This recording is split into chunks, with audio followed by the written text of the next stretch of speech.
figured I should, give it another chance. They look like boxers. It could be, but it's actually a bathing suit. And it's bathing suit weather for us here. It's Friday, and You're going down to HR right after this. That's it. I'm reporting. I've been asking for it. Go ahead, do it. I think it shouldn't have encouraged me like this. All right, let's show you what we have out there. First of all, we have it's Friday. We have a little fun around here. We're ready for the weekend. It's not too humid. It is plenty sunny out there. In fact, our temperatures are a little bit above normal for you today, but tomorrow they drop, and they're going to stay down a little bit for you. And then as we get into Sunday and Monday, now we're talking about not just cooler temps, but showers and storms making a comeback. But right now, yes, we do have a partly cloudy to mainly clear sky. There were some showers over South Jersey early this morning. That didn't even make it to the ground. We've got 81 in Newark, 77 degrees out at Central Park, and 75 in White Plains, with the dew point sitting in the upper 60s to low 70s. That's still a pretty comfortable range, and a light north wind is keeping us dry and mild out there. So when it comes to showers and so on, not really a problem. We have a front down to the south of us, but it looks like it's going to stay there and keep the showers out of the picture until we get to late Sunday into Monday. Then we have showers and storms making a comeback at that time. That means Sunday night into Monday, it could be pretty sloppy for us, so be ready for a slow Monday morning commute. And Good Day will be right back.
Lord. Anyway, I don't know what to say. I'm distracted. But let's talk about Usher for a second. Usher actually opened up the doors to his multi-million-dollar mansion for all of us to see. Check this out. A home is every version of yourself learning how to live together. All the triumphs, all the failures, all the love, all the scars, all the songs existing under one roof.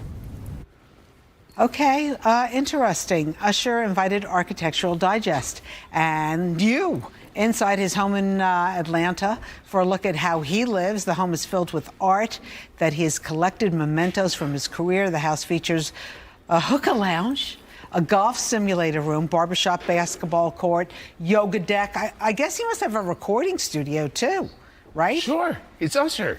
It's Usher. And he's got friends. He got plenty of room. Friends. He got plenty of room. Yeah, in a hookah bar. A hookah bar. By the way, have you been hitting the hookah? A special hookah to get dressed like this? Well, I mean, wait, it is let Friday. me just ask you something. Yeah. I know there's a Mike, Where's Mike shirt. Yeah, it's right here. There Did you, change the Where's We Mike? might have made a little modification here for this Where's Mike. I mean, who needs sleeves? I mean, It is, Mike. What's after? And if you want to win one, you could actually do it yourself. Okay, how do we get one of these shirts? I'm going on location right now. You got to watch the show. Can you give me a hint? And you scan that QR code and you upload your name, and you might win this T-shirt. You can modify it as you will. You're not going anywhere. You're going down to HR with me. Have a good day, New York. We appreciate you. Get out. All right.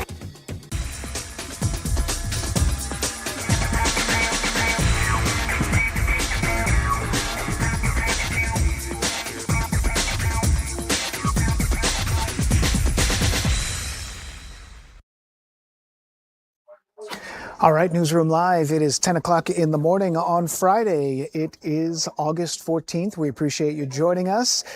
Newsroom Live, taking a look at our big board here. These are some of our video elements that are coming in all throughout the area. And I want to draw your attention to those top 3 boxes, ELC1, ELC2, ELC4. Those images all coming from Lower Manhattan, because today it is a big day, a major development in Luigi Mangione's criminal case. The man accused of killing UnitedHealthcare CEO Brian Thompson expected to plead guilty to federal charges in Manhattan. I'm Dan Bowens. Thank you so much for joining us here at Newsroom Live. What we like to do is bring you things as they happen, as they unfold here in the city.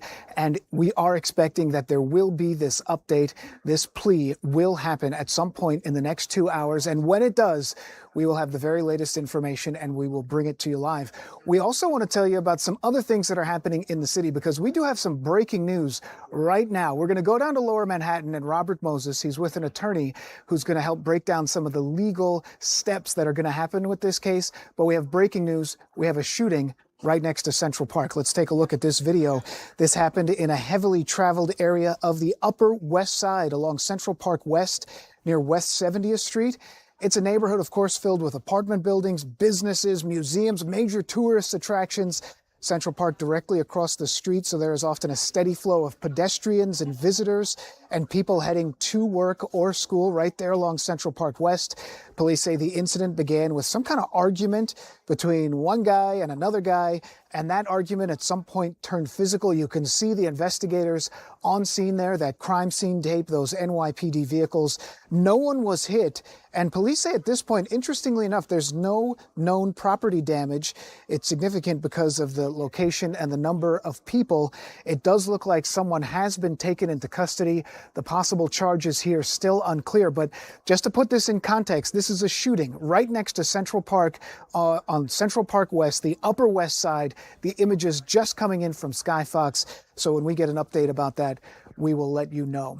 Of course, the other big story of the day, what is happening in Lower Manhattan. And when we get an update about what happens with Luigi Mangione, we will let you know. The biggest question may be what this potential guilty plea means for the separate murder case that he is now facing in New York State. Mangione's attorneys are expected to argue that the state case should be dismissed under double jeopardy protections. Here's what we're expecting today. Mangione is expected to appear in federal court in Manhattan, Lower Manhattan.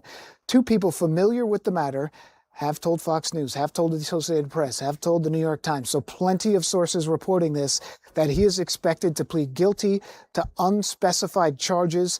The charges currently include 2 counts of stalking, resulting in death. Those charges carry a possible maximum sentence of life in prison. The exact terms of any plea agreement are not yet clear. Now, Mangione could still change his mind. That's a key thing here. Even though these reports came out, and as of yesterday, it appeared all indications are that he does intend to enter this plea, there's still the possibility that at the last minute, somehow, some way, he could change his mind. We don't think that's going to happen, but it certainly is a possibility. Now, Mangione is expected in the courtroom when this happens. The judge would have to confirm that Mangione understands the charges, the potential penalties, and the rights he is giving up by pleading guilty. Now, if you remember, he was arrested with the December 2024 shooting death of UnitedHealthcare CEO Brian Thompson in Midtown Manhattan. Now, prosecutors allege Thompson was targeted as Mangione traveled to New York. And can we go back to those surveillance images? Because this is all we had in the early days, this mysterious figure who'd shot this man in the back. I remember I was out there on that morning in December. It was a frigid, cold morning, and it was very early. And there were people who were out there who said it appeared that the shooter, whoever that person was, at that point unidentified, had been waiting outside of that building where the UnitedHealthcare CEO was eventually shot. So in some ways, the investigators knew that this was some type of premeditated action even before they got to the heart of the investigation. So it didn't look like it was a robbery or anything like that. And then, of course, this massive manhunt unfolded, and eventually it led them to Luigi Mangione. Go back a second, just if we can. That image right there, this one right here, that one right there is an image that was taken at a youth hostel. This image right here became a critical piece of this case because it was just in that instant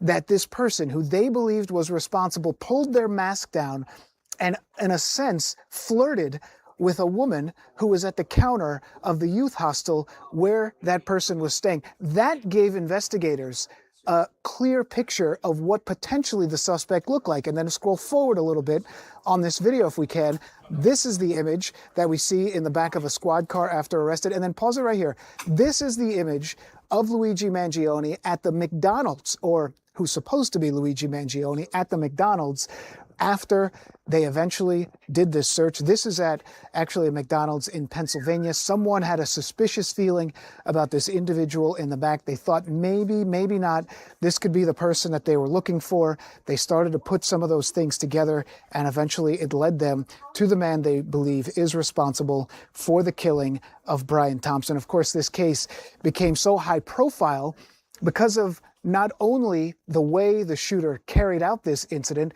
but because of who was killed here.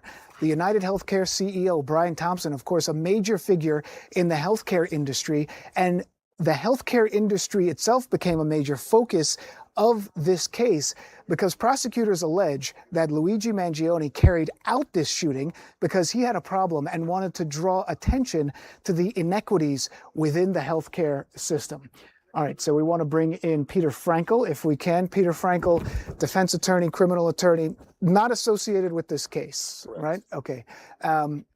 So today, we know that there will be this hearing that will happen. Right. The possibility of the guilty plea will be given. What are your expectations with what's going to happen this morning?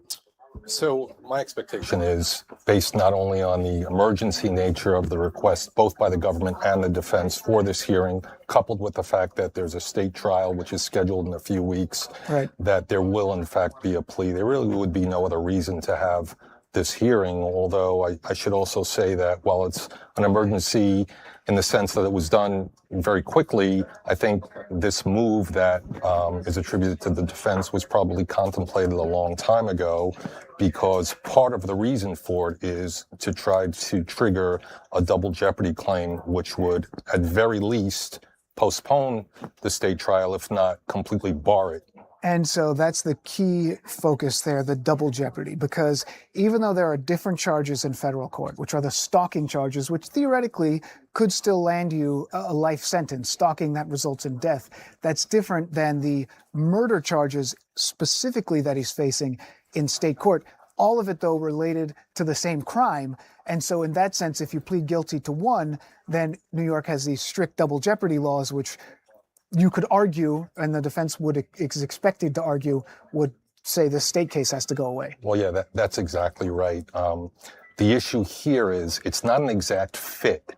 So the elements that need to be proven in federal court differ in some degree to what needs to be proven in state court. Okay. However, there are more elements that need to be proven in federal court, and the defense team for Mr. Mangione will argue that that plea, which I think will be to the stalking resulting in death, encompasses the murder too, intentional murder charge in state court. So it's going to be up to Judge Caro, who's a very experienced... That's the state side. That's the state side judge to make a determination if in fact there's a plea today. But I think based on precedent, it's likely that the state prosecution will will be barred. And so here we have this. It's expected to start in about 50 minutes. We're going to take a break here. But when we come back, I want to talk about sort of what theoretically could be at stake, not just for the defense team, but also for the prosecutors and even Alvin Bragg's office within the Manhattan District Attorney, the Manhattan District Attorney Alvin Bragg, because everybody wants to move forward with their case. So they're not happy. I can guarantee you that. They're not happy. All right. Well, we're just getting started here. Our coverage of what's happening in Lower Manhattan. Luigi Mangione, again, expected to enter this guilty plea at some point, possibly in the next hour or so, joined by defense attorney Peter Frankel. We'll have much more. We take a break, and we'll be right back.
All right, Newsroom Live, welcome back. It is just about 10:11 here on this Friday morning. We are tracking what's happening down there in Lower Manhattan. You can see we have cameras at all angles. If we can jump up to our big board just for a second, Gab.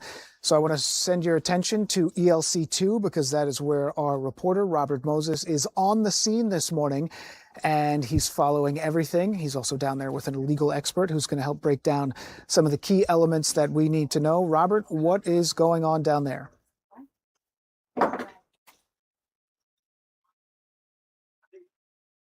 All right, Dan, so we are now less than an hour away from a very consequential hearing here at federal court in Lower Manhattan. And joining me to talk about it is a longtime criminal defense attorney, Dante Mills. Dante, thank you for taking a couple minutes this morning. I want to start just with an overview. What do you expect to unfold inside the courtroom later this morning? Yes, it's craziness happening right now. This kind of sprung on the nation. Everybody was paying attention to this case.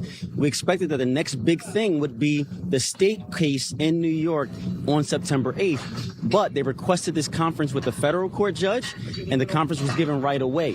What we expect this to be about is a sentencing plea deal. We expect that Luigi Mangione is going to accept a plea. What we want to know is what is he getting in exchange for that?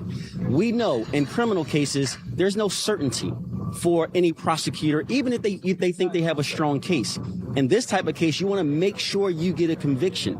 That's why the prosecutors will offer a plea deal. But as a defense attorney, I'm thinking, what's the icing on the cake? Why would I make my client or direct my client or advise my client to take this deal? Is it because at some point he'll have the ability to come home, where if he's found guilty, he would get life without the possibility of parole in state court or a full life sentence here in federal court? Is he taking that deal because he's going to get a year sentence, like 30 years or 35 years, where at the end of that sentence, he actually can be a free man again? He's only 28 years old. So if that's the case, I would incentivize my client to take this deal if in 30 years, when he's close to 60, he'll still have the opportunity to come out and see the light of day. And just to underline something you said, there is a mandatory life sentence if he is convicted in state court. There is not a mandatory life sentence if he's convicted here in federal court. That would be one advantage to taking a plea deal here to head off the state case. Absolutely. And we have to remember, in the federal court case, the death penalty was actually on the table, but the judge threw out the charges that were related to that death penalty or made this case death penalty eligible. So the death penalty is gone. The maximum sentence that he could get is life in prison. If he's accepting a plea deal, you would assume it's for less than the maximum sentence. So we're talking about a certain amount of years where he completes that sentence and then has the ability to come home. New York State doesn't have the death penalty.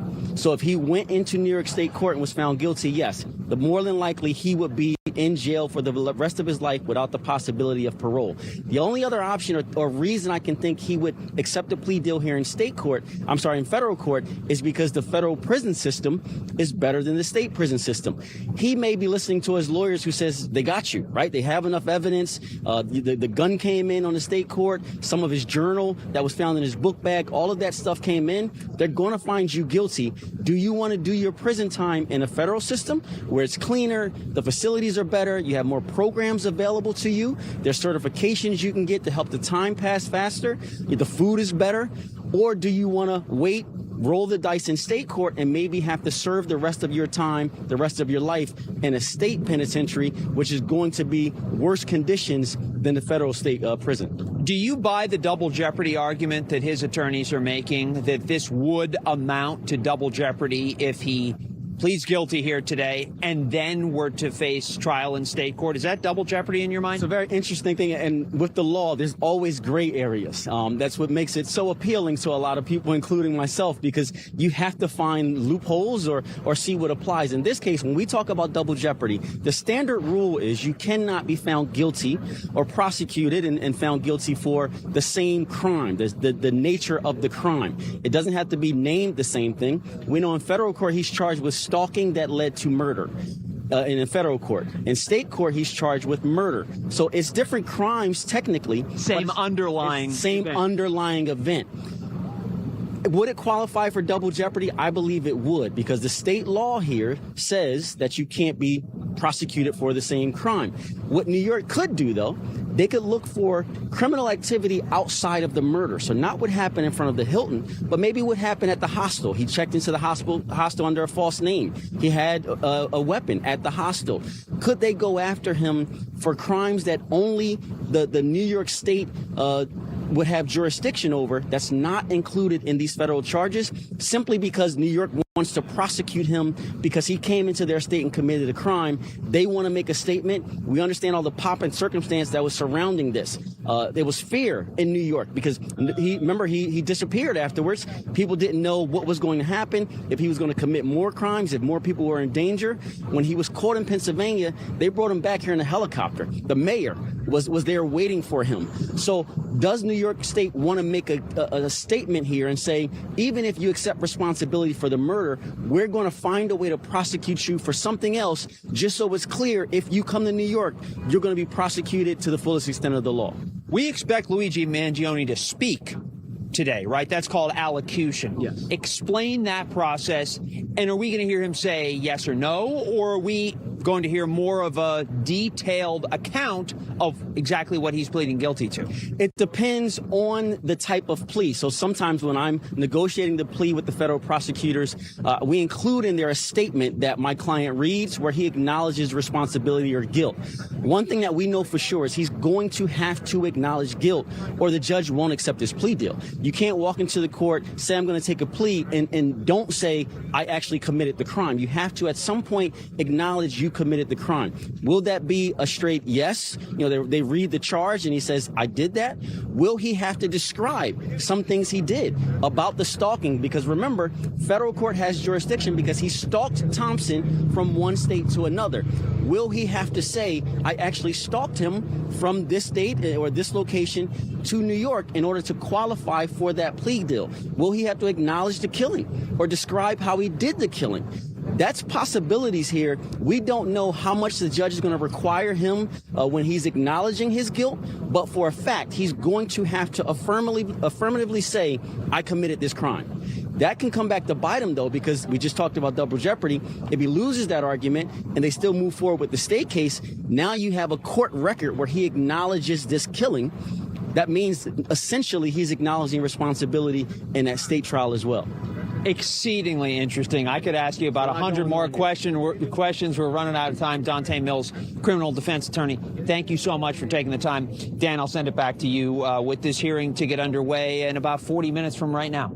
All right, Robert, thank you very much. And we do have a lot more to get to. We're going to take a quick break. And when we come back, we're going to bring back in defense attorney Peter Frankel to talk a little bit more about exactly what we expect will happen inside that courthouse down there in Lower Manhattan this morning. The details that you should know. We'll be right back.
Nights at 7:30.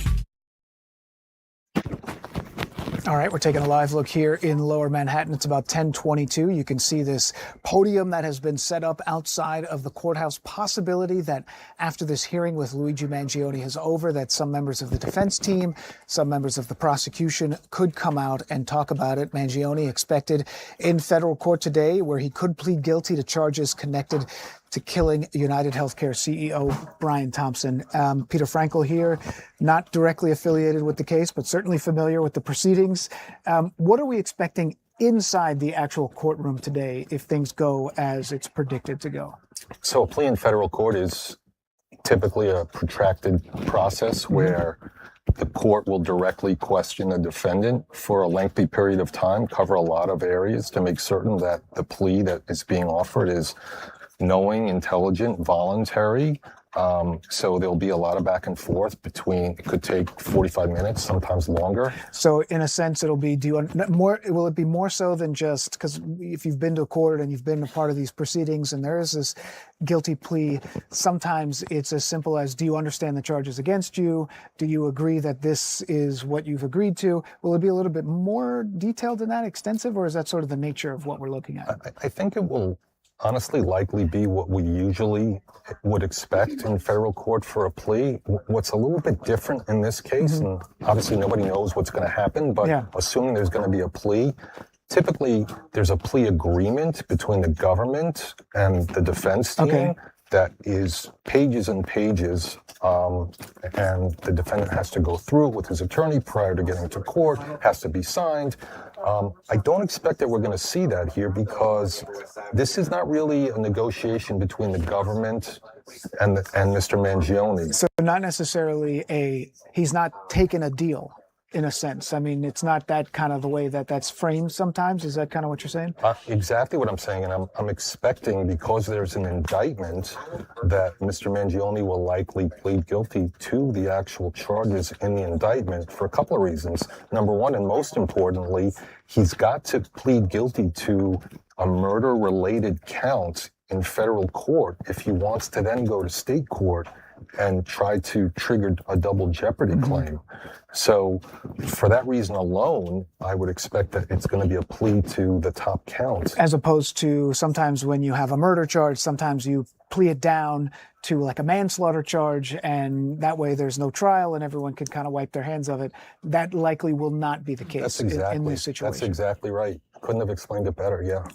And so now as we look at this, you know, even before you start to hear this, I kind of hesitate to use the word rivalry, but there certainly was a bit of competition between the state and the federal government to see who would get to go first.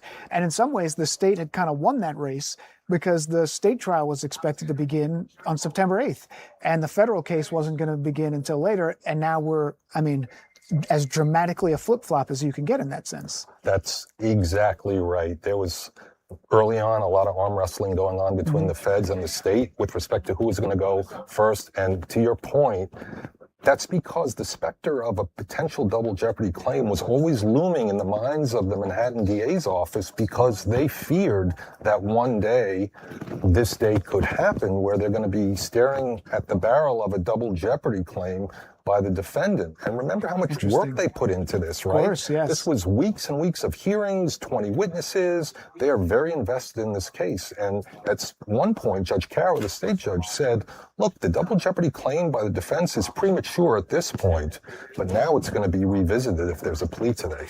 You know, it just sort of strikes me, the nature of the crime here.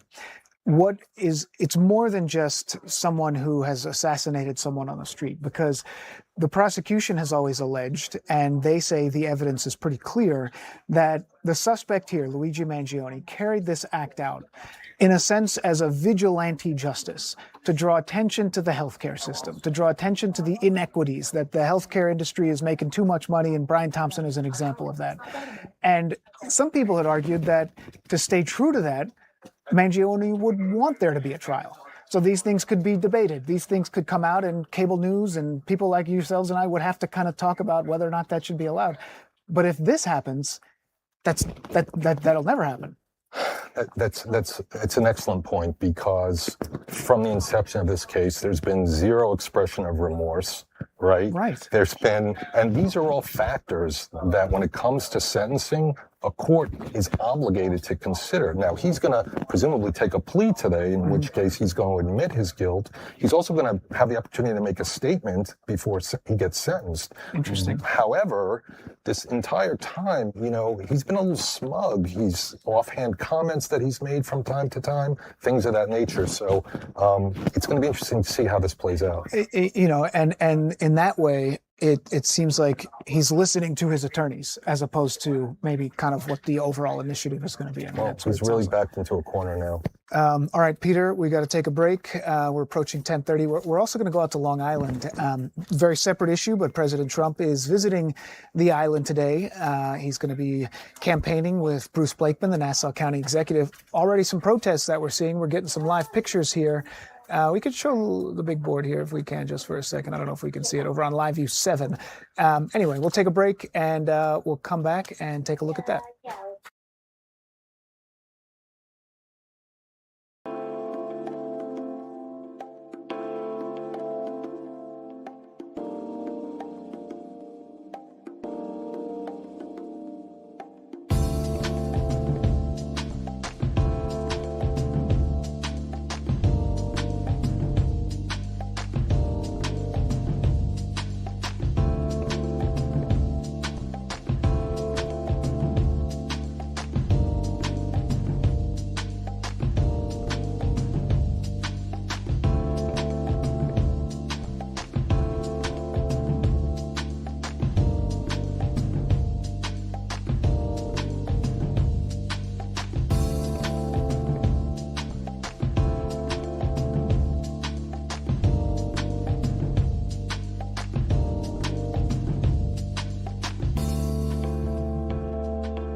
All right, it is just about 10:30 in the morning here on a Friday. You're looking at some of the video elements that we are tracking here on Newsroom Live.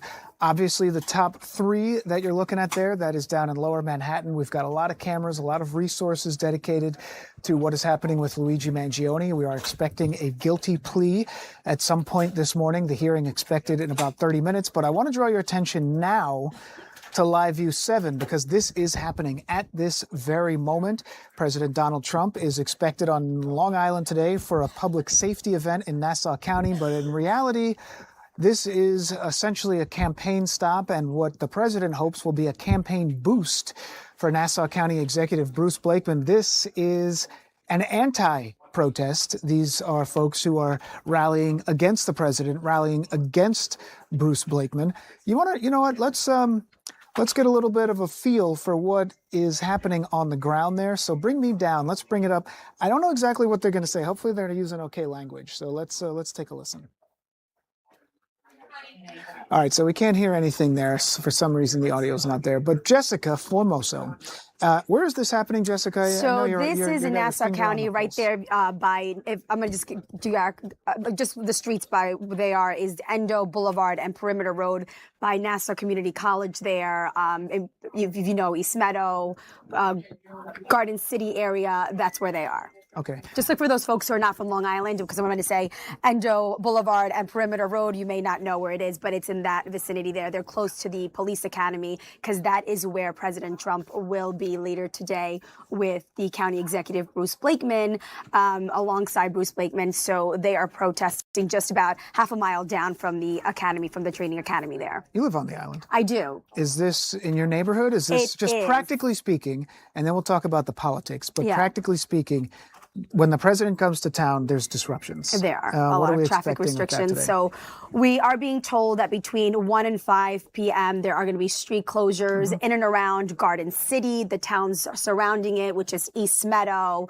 Uniondale, Hempstead. So you're going to see some backup there, probably most likely on the Meadowbrook, around Eisenhower Park. They're probably going to close down those streets. So heavy traffic around that time. We are being told that the president is expected to arrive there around 3 p.m. So we know usually hours before. It's rush hour. And then getting close to rush hour. Yes, and then rush hour, expect heavy traffic in that area, because as you know, Secret Service at any time will close any street. Sure will. And will not give us notice. And we don't know those streets, and it's because of obvious security reasons, so we don't have those exact streets that are going to be closed down. But just keep that in mind. Let's talk about the politics here. We actually had Bruce Blakeman on Good Day New York not so long ago. Right. And one of the reasons we had him on was that, or one of the things that happened when we had him on, he had an internal poll that showed the race essentially neck and neck. And it's like, okay, that's an internal poll. Who knows exactly how that's skewed? But certainly it had given him a little bit of a personal boost. Then this week, we got another poll that showed that Kathy Hochul, the governor of New York, the Democrat, has a 10-point advantage. However, that 10-point advantage is about half of what it was previously. So you could make the argument that some significant ground was made up. I mean, what are you hearing just from the politics of this, of what's at stake right now? Right now. Okay, so what we know, obviously, Trump has been supporting Bruce Blakeman. He endorsed him as his candidate for governor of New York. The question that many have today is him visiting Long Island and being with Bruce, pretty much campaigning for Bruce. Is this going to hurt Bruce's campaign? And by that we say is not just the regular folks of Long Islanders or New Yorkers, but even some Republicans are saying he's not liked. The president is not very popular here in New York. So could this hurt Bruce Blakeman's candidacy for a governor of New York City? That's the big question for today. Governor of New York. Excuse me, not New York City, of New York. But that's the big question today. Could this hurt him? We know that the president was there in 2024, and during the presidential election there, he flipped Long Island right Republican after 2 decades. So we did see the president strong there on Long Island. But could the same thing happen for Bruce Blakeman? Most likely on Long Island, yes, it could. Possibly. Right? Certainly Most likely, yes. He has the following there and the support on Long Island and the suburbs as well. But it's not just New York. It's not just Long Island and some of the suburbs. It's all of the state. So that's the big question. So Bruce Blakeman, not just on Good Day, but he did an interview recently. What did we hear? What did he actually say? So he was just there yesterday, and the anchor there did ask him. He was a Fox Business and did ask him that specific question. Some people are saying that this could hurt your campaign, that President Trump will be alongside you tomorrow, and this is what he had to say. There are a lot of people in New York who disagree with President Trump's policies, but I think they appreciate the fact that they'll have a governor that can pick up the phone and talk to the president and get instant results. All right, so essentially what he's saying there is that, hey, look, I know the president. The president's coming to campaign for me. Yeah. If New York has a disaster emergency that they need to declare for, or there's some other issue that's going on in New York State that people are very concerned about, I can get the president on the line. And he can. We know that. In theory, yes. In theory, yes, you're right. And just sort of larger between Governor Hochul and the Nassau County Executive, Bruce Blakeman. What is she saying about this? Because I don't know. She has sort of obviously put on a face of confidence no matter what is going on with Mayor Zoran Mamdani. She's still appearing at events with him. She certainly distanced herself a little bit on the pied-à-terre tax situation. Right. However, she was with him on a few other events. So it's kind of like she knows she needs Mamdani to bring out New York City. But what's she saying about the president's visit? So about the president's visit, really the back and forth between Bruce Blakeman, the county executive, and the governor, Kathy Hochul, is crime, right? That's what they've been going back and forth during this campaign for governor, saying pretty much who has the better track record when it comes to the safety of New Yorkers. So she actually put out a statement, and I'm going to read it here because she wrote about the president being on Long Island today, says that she has invested billions of dollars in public safety to protect New Yorkers. So MAGA all the way, Bruce Blakeman is bringing Donald Trump to tour the county where he let violent crime spike to decade highs and Trump's unaccountable ICE agents abuse their power. So clearly she's saying you can bring the president here, but your crime record when it comes to Nassau County is not the best. That said, yesterday, Bruce Blakeman and his police commissioner, Patrick Ryder, had a press conference talking about security for today's event. And the commissioner says that's not true, answering to Kathy Hochul, saying that they have seen significant decrease in crime in Nassau County. Do we have that statement, Gab? Do we have that on one of the lines there? Okay, it doesn't matter. All right, so let's take a look back again at this live scene that we have right now. So just to put this in context of what's going on, this is the protest that is happening.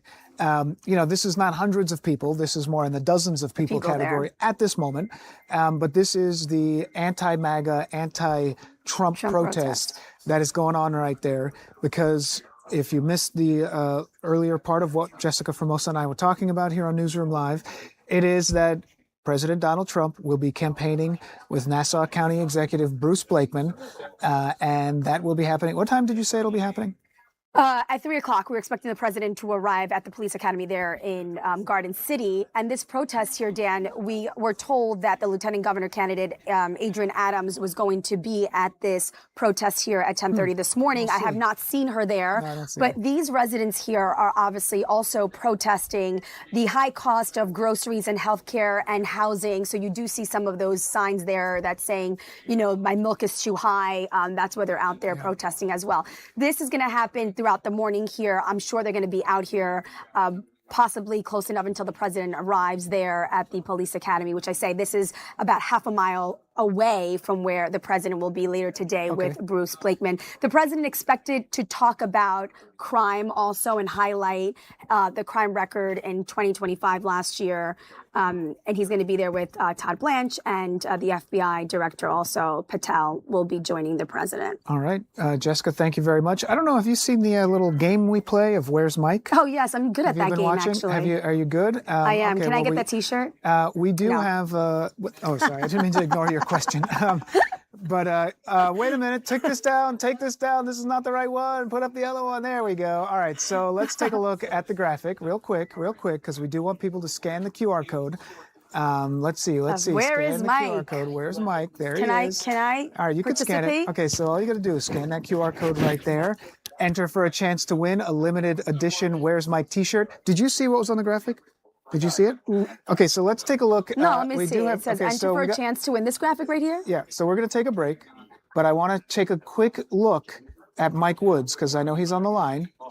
Can you bring him up, Gab? Can you bring him up? Oh, there he is. Okay, wait, I have to guess. Can I play? Yeah, you can play. We got to go real quick because we have to go to a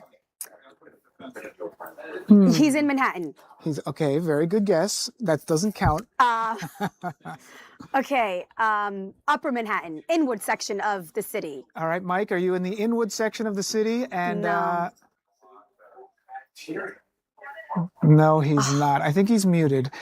So we're going to go to a break, Mike, and when we come back. Is he in Grand Central? No, that's not Grand Central. Well, you could hang out, Jess. We'll take a break and we'll come right back. Thanks, Mike. Where is he?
All right, welcome back. One of the things that we do like to do here on Newsroom Live is interact with our viewers. So we have that QR code that's right there in the top corner of your screen.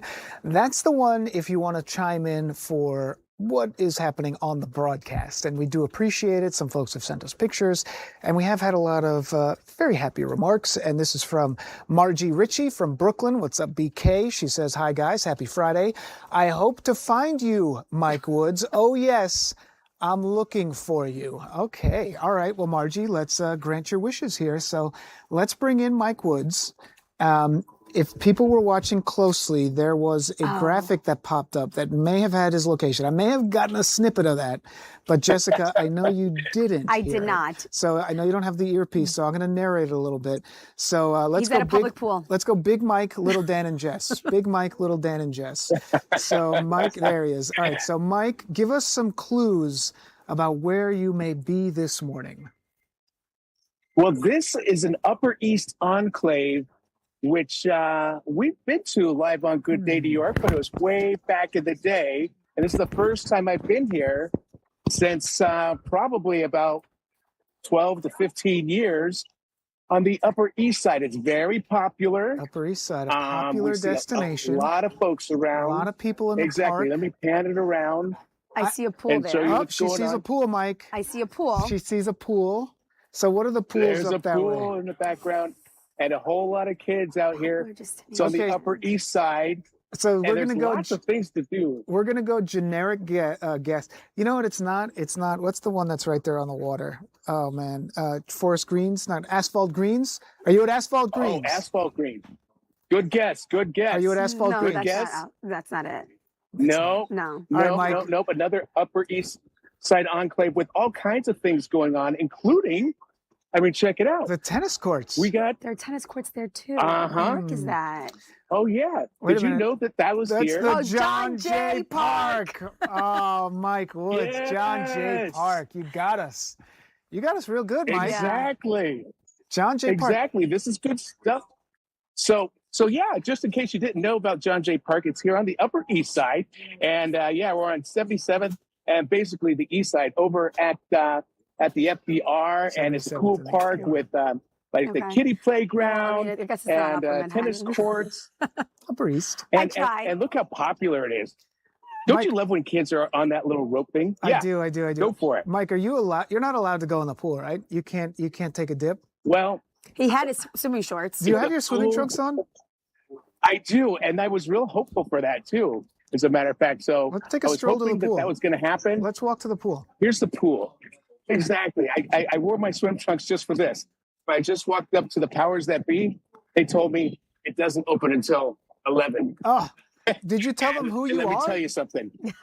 I tried, and the problem is, you know what? I think that actually gets me in trouble because the last time Good Day New York was here, Uh-oh. I think we were naughty. Oh, did you So- throw somebody in the pool? Oh, look There's at that. the pool, That's a nice size Ooh, It's pool. nice. That's beautiful. right? That's beautiful. That's a Right? beautiful So- situation. At 11 o'clock, you can go there. For 11 to 12. Oh, we can't take pictures. You can't even take Okay. pictures. All right. Mike, you're getting it all Can't kinds. take Mike, pictures. why don't we pivot to the weather forecast This before we is- get fully thrown out of the park? Okay. Okay. I know it. You never know. But so let's do the weather forecast. First of all, okay, so there's the 7-day forecast. We got a high temp of 86 degrees for you today. Sunshine is a perfect day to be out in the park here for us here. Sunshine is out, and we're going to have a warm but not too humid day. Looks like we're going to keep our temperatures down in control at about 85, 86 degrees for you today into tomorrow. And actually on links 2 is the graphics that are rolling full for us here. But there we go. All right, so a high of 86 degrees for us today, 84 tomorrow. And then as we head in toward Sunday and Monday, we do have scattered showers and storms that are coming back through the tri-state region. Here's what we got. It's not too humid of a day. Our temperature is getting up to just above normal by about 2 degrees for us here in the tri-state region. So it's warm, and there is a temp drop coming up for us as we get into the weekend. Today's forecast high, 86 degrees. That's what we were doing for you today. The low this morning was 72. We're pretty close to the average, staying well away from the records. And it's a great day to get out there and enjoy some park time, if you will, whatever the case may be, wherever you are. All right, on the radar satellite, there's a cold front to the south of us, and it does look like we have perhaps some showers Why did in he the say the mid-Atlantic pool wasn't region. But open? of course, here in the core of the tri-state, no, it's not so bad. We're going to see the showers take about a 2-day break for us, and then we'll see perhaps some more thunder showers make a comeback as we get into later Sunday into Monday, going to the Futurecast here soon enough. And on the Futurecast, we are going to eventually see high pressure kind of hold steady for us here. Right now, as far as temps go, we got 77 Central Park. The dew points are in the upper 50s to low 60s, and the winds generally coming in from the north at around 3 to 7 miles per hour. And yes, we are going to see a warm but not too humid day out there. It's still fairly comfortable. Perfect day for the pool once it opens up. All right, there it is. We're expanding out the radar satellite. And yes, we do have the scattered showers and storms down to the south of us. They will be coming through for us here, but not until later on this evening. And later on Sunday evening, I should say, there it is on the Futurecast. Give us overnight rain Sunday into Monday, and then it gets out of here. Something to keep an eye on in the tropics. There are a couple of tropical disturbances. They are not tropical storms as of yet, but they could become. In fact, there is a 50% chance for the orange shaded zone to have a tropical either depression or storm within it in the next 48 hours. The other one has a 30% chance. Beach and boating forecast for you today. Hey, it's not a bad day. Water temps at 75. UV index is up to 7 for you today. And we are going to see, the storms are taking a break today and tomorrow. So if you're going to the beach, out at the pool, you're in good shape. Put on the sun sauce. You're ready to go. High temp today, 86 degrees, mostly sunny, nice and warm, not too humid. Still dry tonight with a few patchy clouds, but other than that, it's mild. Low drops down to 68. And there's that 7-day forecast. Again, I have 86 today, then 84 tomorrow. And then, yes, we are looking at scattered showers and storms that want to come through for us late Sunday into Monday. And so the Monday morning commute does look like it could be a little messy for us here. as we get into it. And other than that, we are in great shape for you all together. Again, we're out here at John Jay Park, where everyone comes to the neighborhood to play around. Hey, how you doing? Hey, all right, good job, Mike. Mike, we got to show your graphic. Around.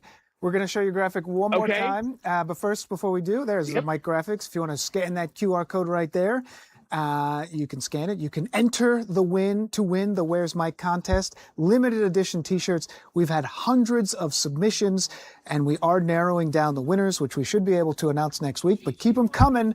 We appreciate it. And keep those comments coming. We did get this from Marta Gutierrez from Middlesex. Marta Jessica, Gutierrez. you get a little shout out in this one. Marta. Do you want to read it? Yes, I love watching Good Day New York every day. I really like this newsroom show. Rosanna, Dan, Mike, Jessica, TGIF. All right, we're taking Marta, thank you so much. Yeah, baby. Thank you, Jessica. We'll take a break, and we'll be right back.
You just need a lock. All right, Newsroom Live. Welcome back, Mr. Mike Woods. We can hear you, my friend, and it is just about 10:53. We do appreciate everyone who chimes into our show, and we want to share some of the comments. So, Mike, we got a good one here. This is from Anne Marie Divizia.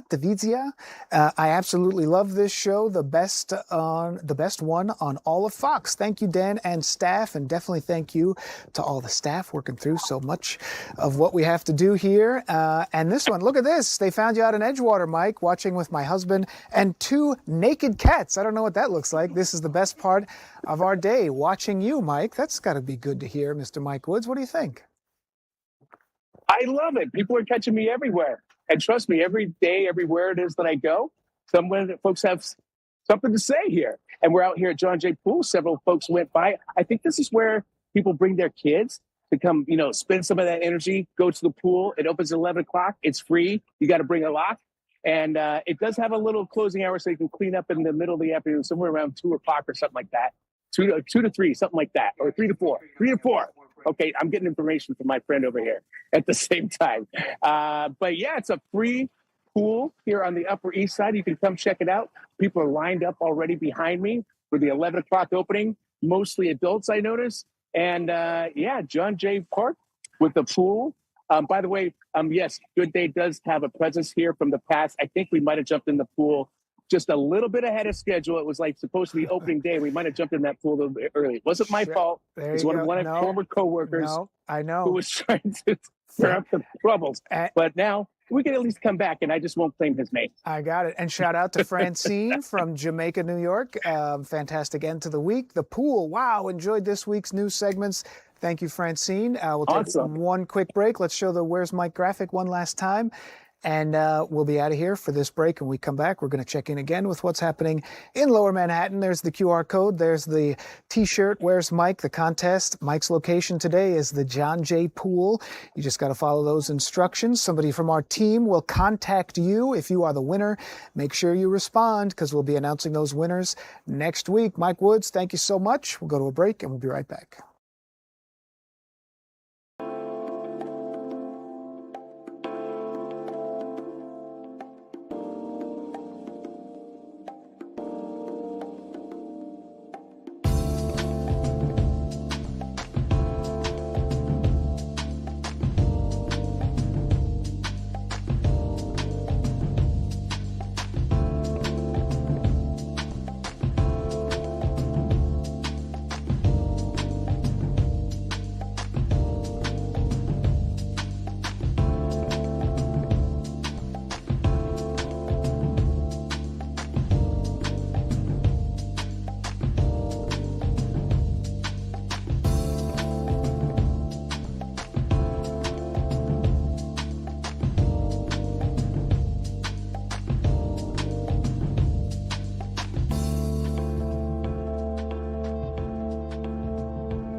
All right, welcome back. It is 10:57 here on Newsroom Live. We are tracking everything that is going on throughout the tri-state area, and the big story this morning, what is happening in Lower Manhattan. So we are going to take a look at our team of reporters and our team of coverage that's happening out there right now. You can see Live View 2 is the podium where we are expecting some of the attorneys possibly to speak after the hearing and what is expected to be a guilty plea from Luigi Mangione. So let's take a look. We did just get this video in, so we want to turn it around and show it to you if we can.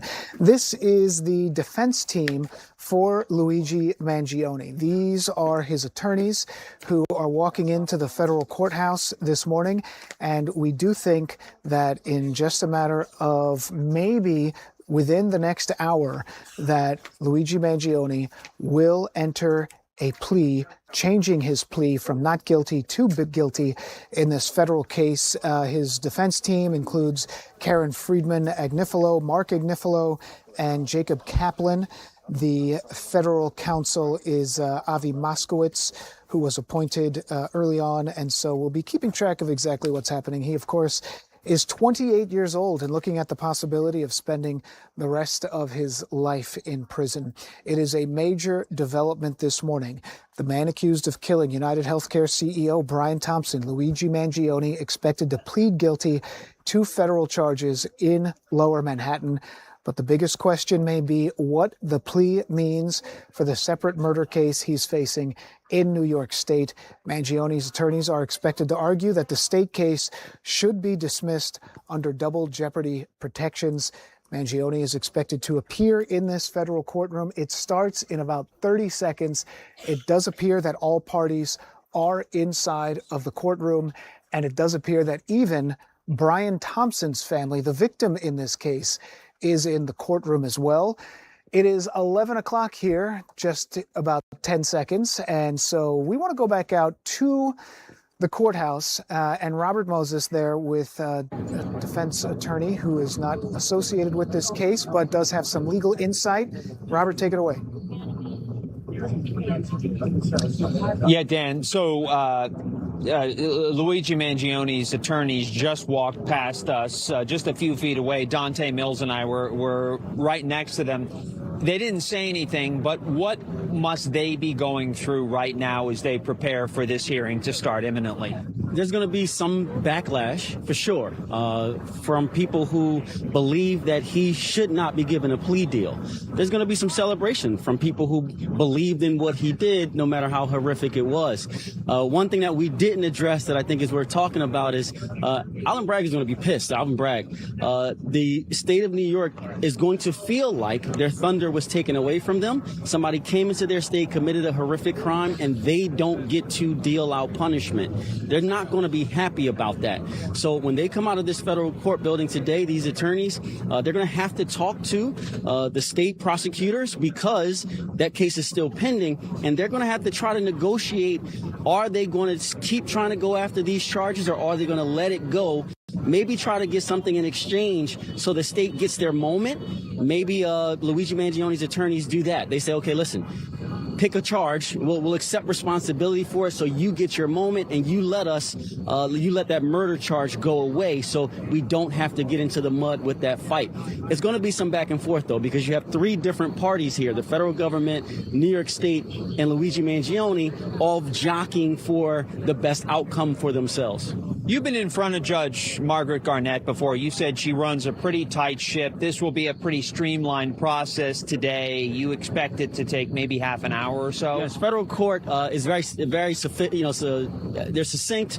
They operate in a manner where they're coming into this knowing what's going to happen.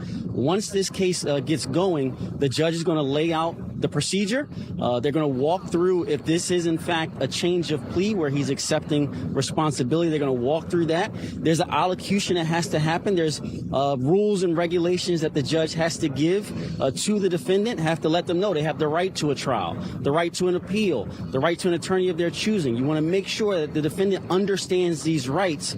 That way later on he can't come back and say, I didn't know what I was doing when I made that change of plea, and try and get it overturned. So the judge is going to make sure he understands his rights. Then the judge is going to confirm that you know what you're doing here. You're not under the influence of any alcohol or drugs or anybody forcing you to do this. You're doing this voluntarily. Once he says yes to that, the judge will say, did you commit these crimes?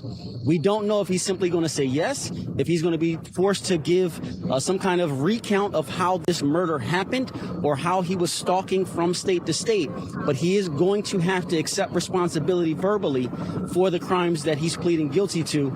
And then the judge is going to wrap it up. What happens after this, there could be a pre-sentencing report that's done. That's a pre-sentencing investigation where a probation officer gets into the background of Luigi Mangione, interviews him, interviews family members, and makes a recommendation for sentencing to the judge. Both sides, though, if they've agreed to a recommendation, they may waive that. That takes a couple of months to do. So it may be 3 months before we're coming back here, so that report and investigation for pre-sentencing can be done. But if they're going to waive that, then potentially he could be sentenced next week. The judge could bring them back, can say, listen, I've heard the arguments as to what the sentence should be. I agree with that or not. If the judge agrees with that potential plea, the judge can accept that plea and have him sentenced next week if they waive that report. So there's a couple of different options here, but it's not over. It won't be over today. What do you think the sentence will be? Do you think it'll be around 30 years, which would make Luigi Mangione a free man around 60 years old? That a fair estimate? Listen, if I'm representing Luigi Mangione and I'm taking this plea, it's because I know that I'm getting a time specific. I can't imagine that these federal prosecutors are going to offer less than 30 years, right? 25, 30 years. He's only 28 years old. So yes, in 30 years, if he's sentenced to 30-year sentence, in federal court, you get about a year back of your time every 7 years. It's 54 days you get back for time served every year. So if he's sentenced to a 30-year sentence, he'll probably do about 25 of that. That means that'll put him, quick math, at about 53 when he gets out. That's a young man. So if that opportunity is here to take take a 25-year sentence. As his defense attorney, I'm saying jump on that. So if that's the plea, we understand now why he's here today accepting that. I can't imagine they're going to do anything less than that. From your experience, you see very little chance, right, that there is a state trial, given what's happening here today. I see very little chance that there's a state trial on the murder. There could be a state trial on unrelated charges like the fraud or him, checking into that hostel under a fraudulent name or carrying a gun into that hostel or something like that, unrelated to the murder at the Hilton or in front of the Hilton itself, because that's going to be covered by this plea. New York, though, may look for something outside of that and say, we want to put on our own show. We want to make our own statement here in New York to deter people from coming into our state to commit crimes. If they take that stance, which Bragg has been known to do, to prosecute for justice, but also for the deterrent factor, then there could be a trial, but it just won't be about the murder of Thompson. I want to drill down on something you said. You said that DA Alvin Bragg is pissed.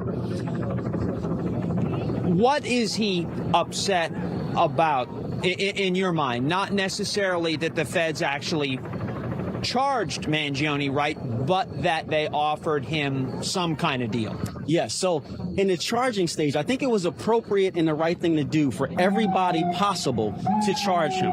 That way you make sure he doesn't slip through the cracks. So he was charged in New York. Pennsylvania had the ability, federal court, you want the charges to be there to make sure somebody has control over him. But at this stage now, Alvin Bragg and that DA's office did everything possible to move this along as quickly as they could so they can be first in line. It's set for trial next month. That's an incredible speed in state court. What the federal prosecutors did was jumped in front of them. It's almost like Big Brother coming in and saying, "Okay, you guys, we got it from here. Let me handle this. Don't worry about it. The big dogs are here. We're going to handle this." But Alvin Bragg is saying he came into our state and did this. He came into New York from somewhere else and took someone's life on our streets in our midtown, right? He did that here. We want to prosecute him, but Big Brother kind of stepped in and said, "We got it." Nobody wants to feel that way and have that thunder taken away from them. And that's what happened here in this case. No matter how you look at it, justice may still happen, but it was done by the federal government, not the state of New York. And Al, can we just show kind of the gathered media down here as we're talking? I mean, tell me about what do you see here in terms of the sideshow, all the media, the influencers here who have been walking around. In your experience, put this into perspective. This is one of the bigger shows that I've seen in my years of covering court cases. The nation was interested in this case and still is interested in this case. We know that Luigi Mangione has fans from this. There's people who show up. They have T-shirts, signs. People write him in prison. He has an extensive list of fan mail that comes in. That puts a lot of attention on the case and pressure on both sides. The prosecutors are saying, we have to get this right. That may be why a plea was offered by the federal prosecutors, but they're saying, we don't want to risk going to trial because a jury member could say, we believe he committed this murder, but we also believe he was justified in doing so. And there's something called jury nullification, where they can say, we think he did it, but we think he did it to help our healthcare system, and we don't want him punished for that because he was speaking up for the common man. So going to trial is risky. Going to trial is always risky. I tell my clients all the time, and I'm a very good trial lawyer, but I tell them I can't guarantee an outcome. The prosecutors know that as well. They cannot guarantee an outcome in any case. And what you really didn't want to do is take this case to trial as a prosecutor and lose and have him walk free. So this does, at least, if he's accepting a plea here, it guarantees that justice will be served. He will be in prison for an extremely long time. That guarantee gives comfort, not only to the prosecutors, but to, just the people, to know that someone committed a crime and they're being held responsible for it. That's the risk you run in these high-profile cases. If something doesn't go your way and he walks free, that's a disaster where people think, wait, maybe I can get away with this if I do something so extreme and say I have a cause behind it. You don't want that to catch on and for people to think it's okay. So locking in a long-term prison sentence, I think it has benefit. But again, there's a flip side to that where it feels like you're kind of giving this guy some leeway that he doesn't deserve, right? And again, I wouldn't imagine he's taking this plea if it's for the highest sentence he could possibly get. So he's receiving something in exchange for this. Put yourself in Karen and Mark Agnifalo's shoes for a second. Do you tell Luigi Mangione today, hey, no outbursts, keep control? I mean, because we know back in February he said 1 + 1 = 2, kind of declaring that he believes this to be an example of double jeopardy. What are you telling Luigi Mangione today if you're representing him? Not to say anything. What you don't want to do at this stage is piss off the judge, because the judge still has to approve this plea agreement if that's what it is. You don't want to create a situation where the court is against your client because of an outburst or something that he may have said. You also want to give some kind of deference. And if I'm his attorneys, I'm telling him this. Listen, we have the state prosecution next month. We don't want that to happen. Let's not rub it in their face. This is a win for us if they walk out of here with some kind of benefit and they understand that Alvin Bragg is going to be pissed. Don't make it worse, right? Don't say, oh, see, now the state, they can't do anything with me. Like, don't edge them on to where they definitely want to find a reason and a way to come after you. Show them some grace so that they accept what's happening, accept that it's punishment enough, accept that you feel, that you feel remorseful in some regard, so they don't feel like they have to come after you still. If I'm his attorney, I'm telling him, show that grace, be gracious to them so they don't want to come after you after this is over. You've earned your pay for today. Yeah. Thank you very much. Thank you. Very interesting. Thank you. We could be here all day. Dante Mills, thank you very much. Dan, I'll send it back to you in the studio as we await the outcome of this hearing, which is now 11 minutes old. Back to you. Robert Moses, thank you very much. And many thanks to attorney Dante Mills, who is joining us this morning here on Newsroom Live. We've extended our coverage. We normally would go from 10 to 11, but now we're going to go to 11 all the way until we get to the end of this thing. And as Robert mentioned, it looks like the proceedings started right as they were supposed to at about 11 o'clock. It's possible that this plea hearing could take about 30 minutes, maybe a little bit longer, maybe a little bit shorter. And afterward, it's possible that the attorneys on either side could come out and speak and update us. We also want to check in with Stephanie Bertini, who is tracking some of our team coverage this morning. Stephanie outside the courthouse. Stephanie, can you just sort of give a sense of what you're seeing down there in terms of the number of media presence? Are we seeing the Mangione supporters who we've seen at so many occasions during these events that have happened in different parts along this court proceeding so far? What are you getting a sense of? Hey, Dan. Well, first of all, we both know this has been such a high-profile case with so much public interest. And today we could see a major twist in this federal case. Yes, a lot of media here, a media row set up outside federal court here in Manhattan. And I actually just asked Dan, one of our photographers, to get us some video. I want to be able to give it to you in just a little while so you could see up close the people who have come just to watch. So many people spread out outside the barricades, because barricades are set up. There's media directly over my shoulder here, and just outside of the camera's view, there's all kinds of media lined up right beside me here. So rows of journalists covering this highly anticipated possible change of a plea. It is a major development in a story that we've been following locally, but a story that really has had national and international interest, as our team has been reporting as we've been covering it. This is a very big deal. As my colleague Robert Moses has been reporting throughout the morning, it could mean major changes and basically an absolute direction change in what would happen in state court. It could mean, under double jeopardy, that Mangione does not appear in state court in connection to this situation, this killing of Brian Thompson, that UnitedHealthcare CEO that he's accused of killing at at a hotel in Manhattan. Again, Dan, you know this has been a story that has taken the media and the public on many twists and turns, including right after the death, there was a manhunt that lasted for days. Mangione was eventually taken into custody. And so he's facing two separate cases, a federal case and a state case right now. Up until now, it's crucial to report that he has pled not guilty. If he enters a guilty plea today, as is expected, expected here in federal court, then this could change a lot of things. It could change the trajectory of his future. We've been talking to several legal experts. So why could this happen? Well, what we've heard them say, and I'm attributing this to the legal experts that we've talked to, is that what it could mean is a change in the consequences. So under that state case, in terms of what he's facing in connection to Thompson's death, he would do life behind bars. Now, in the federal case, it's up to the discretion, essentially, of the judge in terms of the consequences. So that could be a reason for the change of plea. But this is all, again, right now, unknown. We are reporting what we're hearing. We are reporting the information that we have so far. We do have Antoine Lewis inside the courtroom. What happens inside the courtroom with that hearing scheduled kind of hastily,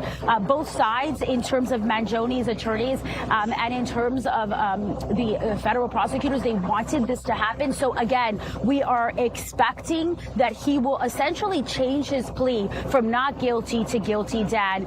And there is, again, a lot of public interest, a lot of people who have come just to see. I see cell phones out, people taking photos, all eyes on federal court here in Lower Manhattan, Dan. Stephanie Bertini, thank you very much for your reporting, and so many of the points you made definitely spot on. We're going to take a quick break, and when we come back, we're going to talk a little bit more about what we can expect in the courtroom as we speak right now. They've been underway for about 15 minutes, so we'll take a quick break. We thank Stephanie Bertini for her reporting, Robert Moses as well, and attorney Dante Mills. When we come back, we're going to be speaking with Peter Frankel, another defense attorney who's got some insight that you should know. We'll be right back.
Welcome back here on Newsroom Live. It is 11:18 on a Friday morning. We are in a place where at the beginning of the week we didn't necessarily expect we would be. That is outside the federal courthouse in Lower Manhattan, where accused UnitedHealthcare CEO killer Brian Thompson is the victim here. Luigi Mangione is expected to enter a guilty plea in court. We can come out live to the newsroom here on Newsroom Live.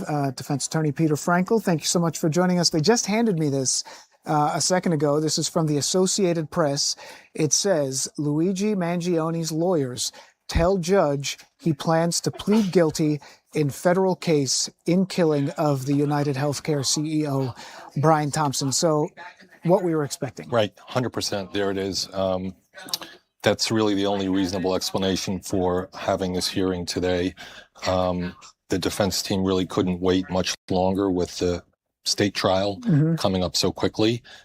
So this fits in perfectly to what I think their narrative has been. So 11 o'clock, maybe a few minutes afterward is when this gets started. Everyone's in the courtroom, the media, it looks like Brian Thompson's family is there, maybe some other spectators, certainly all the attorneys. The judge is there, but it sounds like Mangione hasn't, maybe he's there. Would he be there as well by the time they make that statement to the judge? Absolutely. Okay. So he'll be in a holding cell right off the courtroom through a door. They will bring him out. They won't really do anything unless he's there present. And most likely, is he cuffed when he comes out, or will he be, or they sort of uncuff him when he sits down? Yeah, typically. In most cases? Correct, yes. And so now that they have said what they have said, it then falls on the prosecution. What would typically happen in a case like this? I mean, kind of take us inside as we know it. You know, the defendant's right to plead guilty in this case really is separate and apart from anything that the prosecution can do at this point. Okay. This is really a contract between the defendant, Mr. Mangione, and the court. The prosecution can't object. He's permitted to plead guilty to this indictment, which is what he's doing. What's a little unusual or different in this case is that there's no plea agreement given by the government. Typically, I would expect that Mr. Mangione will plead guilty to the charges in the indictment for a number of reasons, not the least of which is it will allow his team to then seek to trigger double jeopardy argument in state court and try to have that indictment dismissed. And so if we follow that narrative, best case scenario for the defense team, this sort of high wire strategy that they have to take there, high stakes, maybe a better word for it. If a judge agrees in the state case, Judge Carroll, that this is a double jeopardy, then the penalty part of it would fall on the federal side. And so they've got to be hoping that he gets a year's sentence as opposed to a life sentence. I mean, that's the play. Is that the play here? 100% the play. You know, there's so much involved in this decision. There is a bit of a calculated risk because in order to do this, they have to really believe they're on solid footing with respect to the double jeopardy claim in state court. Otherwise, it doesn't really make any sense. He's going to end up pleading guilty in federal court and then potentially looking at a trial in state court, which is not going to help him in any way. Yeah. But this plea has the potential benefit of triggering double jeopardy in the state case, or being able to argue for a non-life sentence, to your point, which they can argue to Judge Garnett. He's 28 years old, so he's hoping that, maybe if 30 years he could still, I don't want to say a young man, but he'd still be under 60 years old in that sense if he were to get a sentence like that. Dan, look, the government's going to still argue for life without parole. Yeah. I'm sure of that. Could I see the potential for, and I hate to predict, but a 30 to 40-year sentence given by Judge Garnett? In this case, yeah, I think that's possible. Within the realm of possibility. I think it is, yeah. And let me ask you, we had a viewer actually ask this question. When there's a plea deal, so you would take it from a murder charge to a manslaughter charge, and there wouldn't be a trial, the families wouldn't have to sit through a trial. In that scenario, it's possible that the prosecutors would consult with a family member to say, here's what we're going to do, or give them a heads up. Here's what we're going to do. So on and so forth, that courtesy. But in this case, that most likely won't happen because it's him who's changing his plea altogether, right? I mean, that's kind of the way that this is working out. That's absolutely correct. Okay.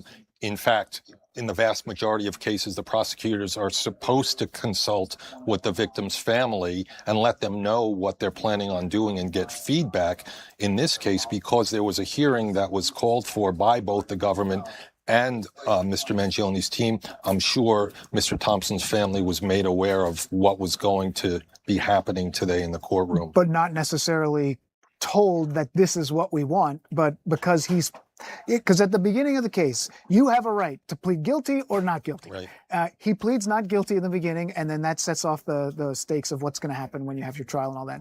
But at that moment, he could have said, I'm guilty, go for it, whatever's going to happen. But that's what's happening now without the promise of a prosecution sort of giving him any help along the way. Right. And part of that, I think it merits mention is, look, the defense team has done everything that they possibly could under really, really difficult circumstances. Let's not forget, and as a defense attorney, I have to throw this in, the top charges in both the state and federal indictments were dismissed. So he was looking at life without parole.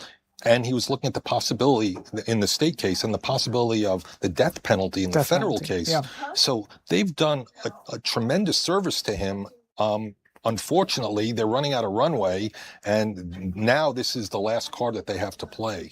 Got it. And in some ways, okay, so we're just getting handed something.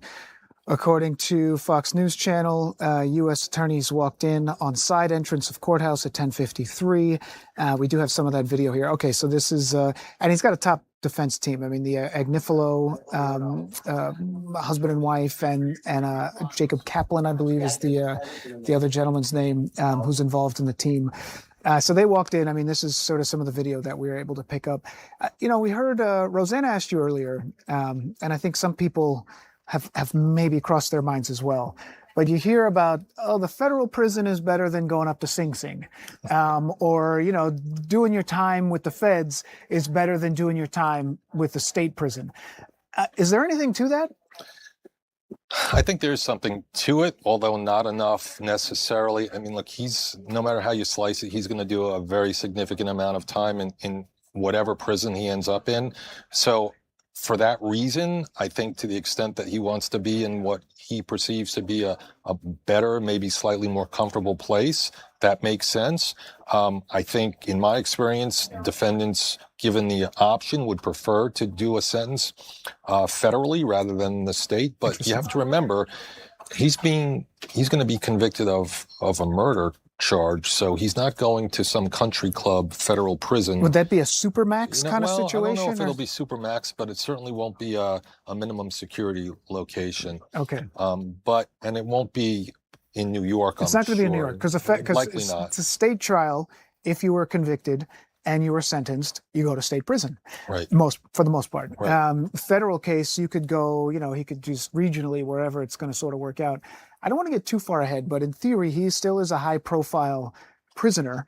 So would he maybe be kept separately, or is that part of the calculus that kind of works differently in federal court, or is this really just about the sentencing? So to your point, and I would just refer back to the Sean Combs case, the defense has the ability to ask the court for him to serve his sentence in a particular region of the country, in the east, west, whatever they want.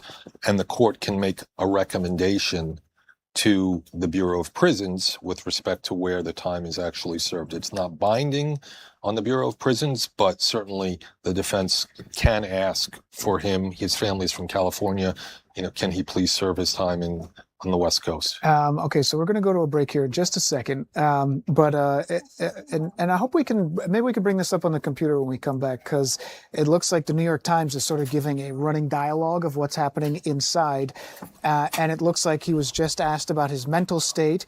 He said he was of sound mind. The judge has been questioning him.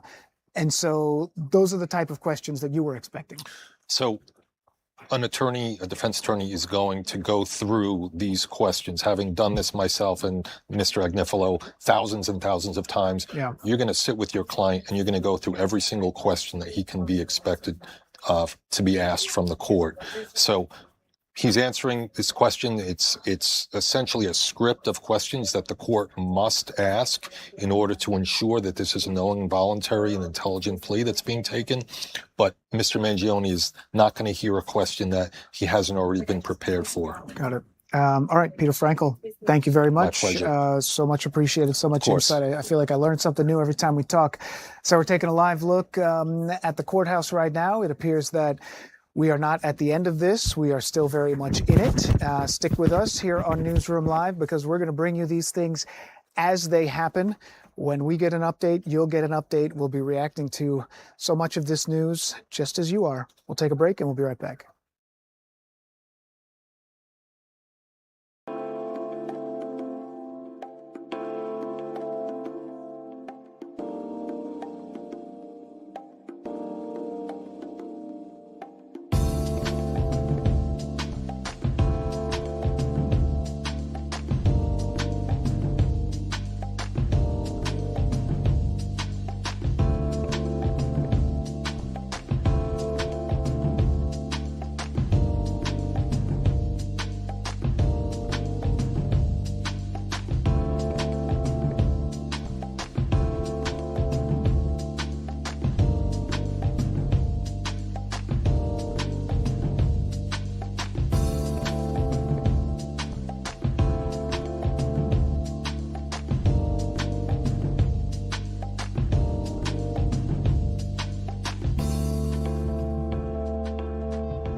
consultation today.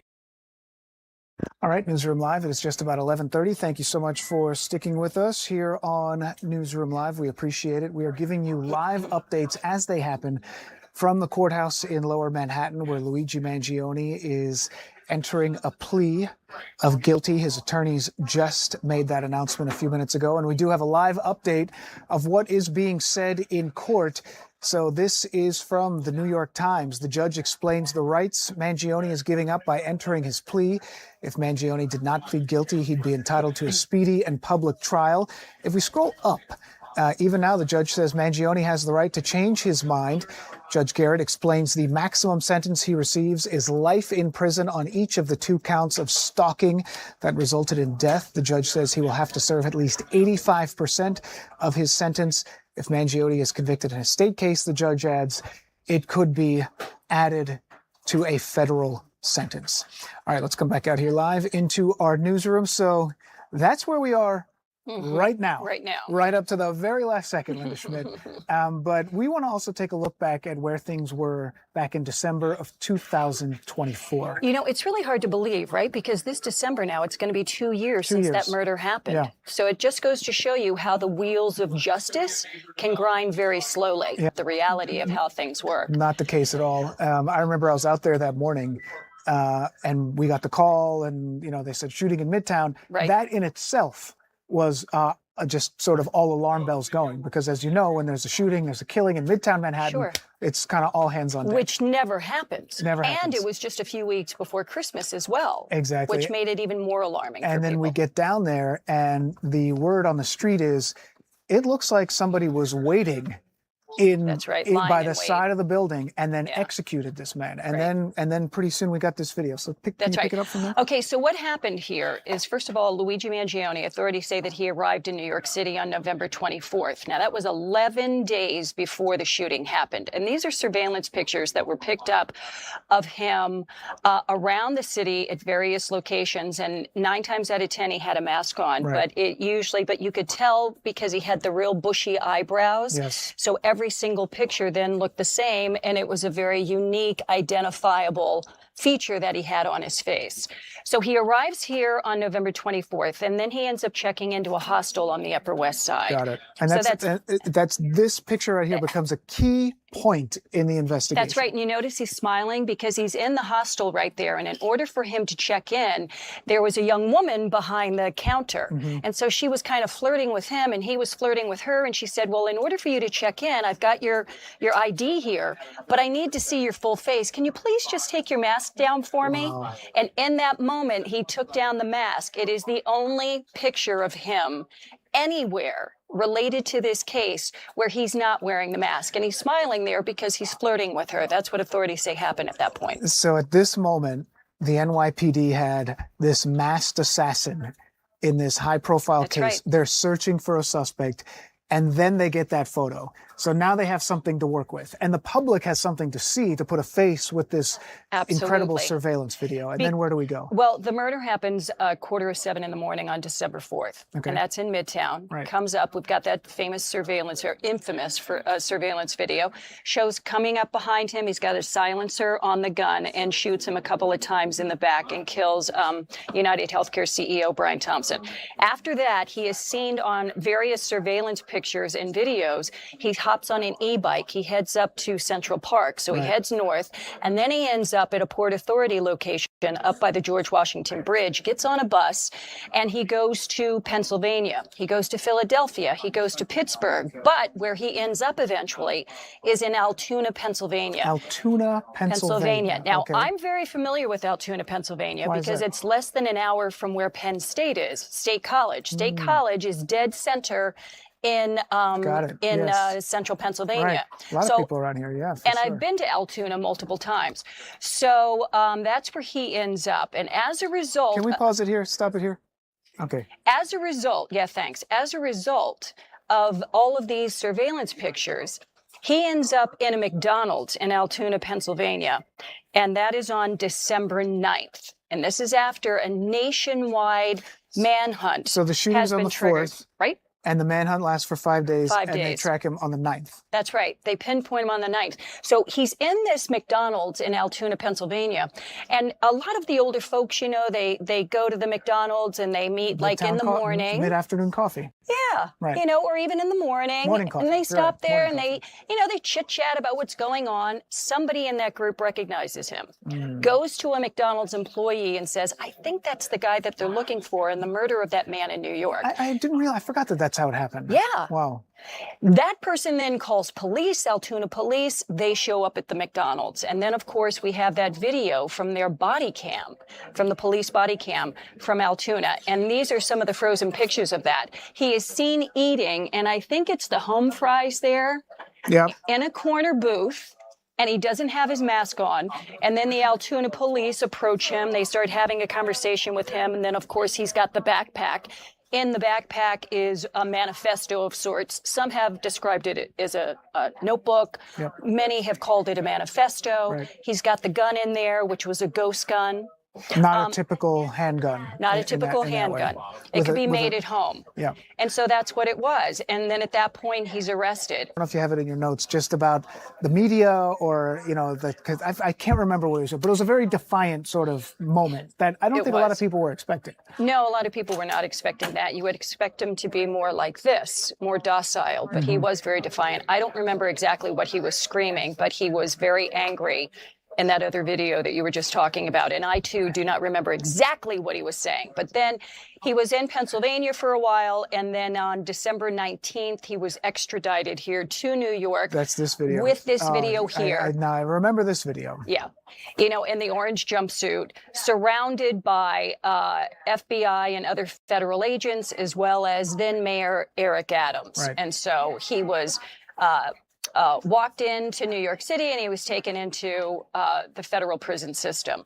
Now, this video here received a lot of criticism from some people because they felt that it was just like some type of orchestrated drama created by the Adams administration and the feds. You and I have covered many criminal cases where it is not uncommon for the NYPD to walk somebody from a precinct to the Very vehicle, common. It and happens all then the we time. get our picture and we yell questions. Right. But this is essentially that, but on a way larger scale. On a way larger scale. And that was a big complaint, too, and a very big criticism from his defense team, saying that this is really orchestrated. And by doing something like this, basically in the public view, convicting him. And so that he really didn't stand a chance. This is one of the pieces of their case, that he didn't stand a chance of getting an unbiased jury. That's what the defense maintains. Yes. And so just in case anyone's joining us here on Newsroom Live, it is just about 11:39. Alex, you said you have an update possibly there. So let's take the writer's desk again, and we can react to this in real time. So these are the updates that are coming from inside of the courtroom. This is a federal court. Linda, as you know, no cameras inside the courtroom. Most of the reporters don't have their phones, but maybe one or two have the ability to give updates. This is coming directly from the New York Times. Mangione is staying seated to read his statement. He begins by saying that after years of enduring severe pain from an injured back and navigating the insurance system, he learned that UnitedHealthcare would be holding its annual investor conference in New York City on December 4th, 2024.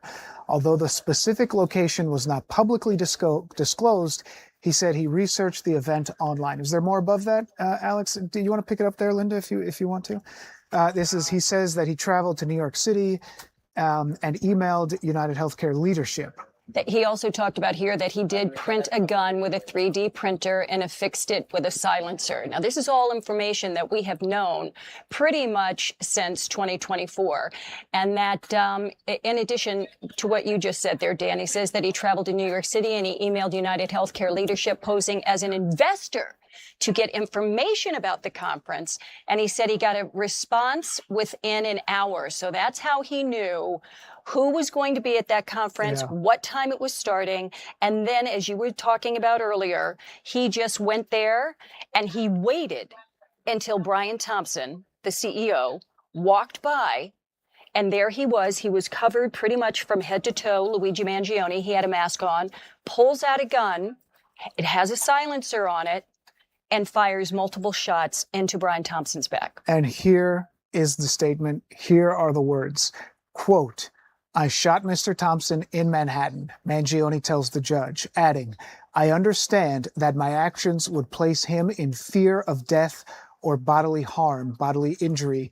I knew what I was doing was illegal." It seems to me, obviously these are his words, right, but those are carefully calculated words that clearly he has gone over, and they have figured out exactly what he wanted to say with his attorneys and his defense team. Absolutely. Before sitting here. I mean, those are the words. "I shot Mr. Thompson in Manhattan." That's right.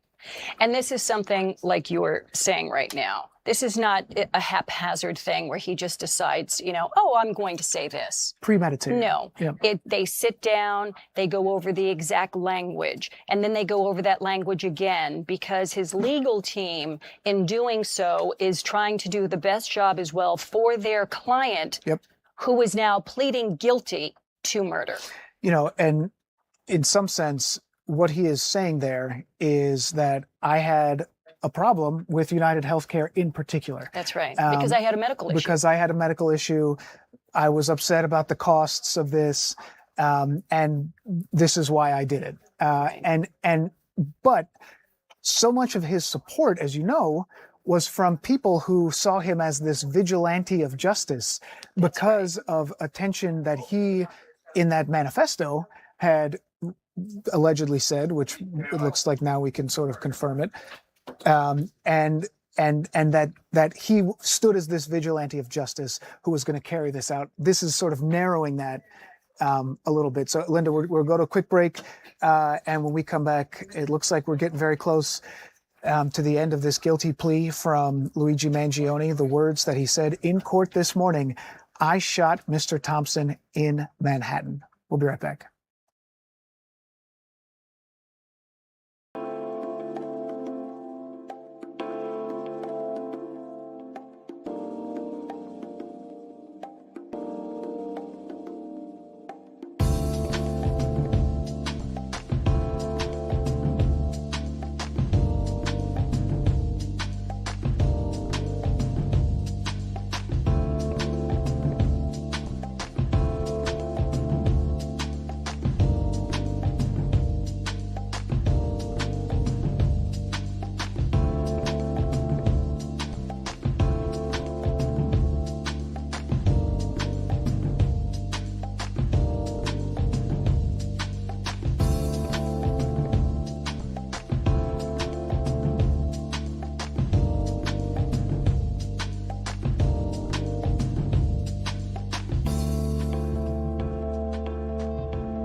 Welcome back to Newsroom Live and Fox New York here. You are watching our extended coverage of the Luigi Mangione hearing in Lower Manhattan.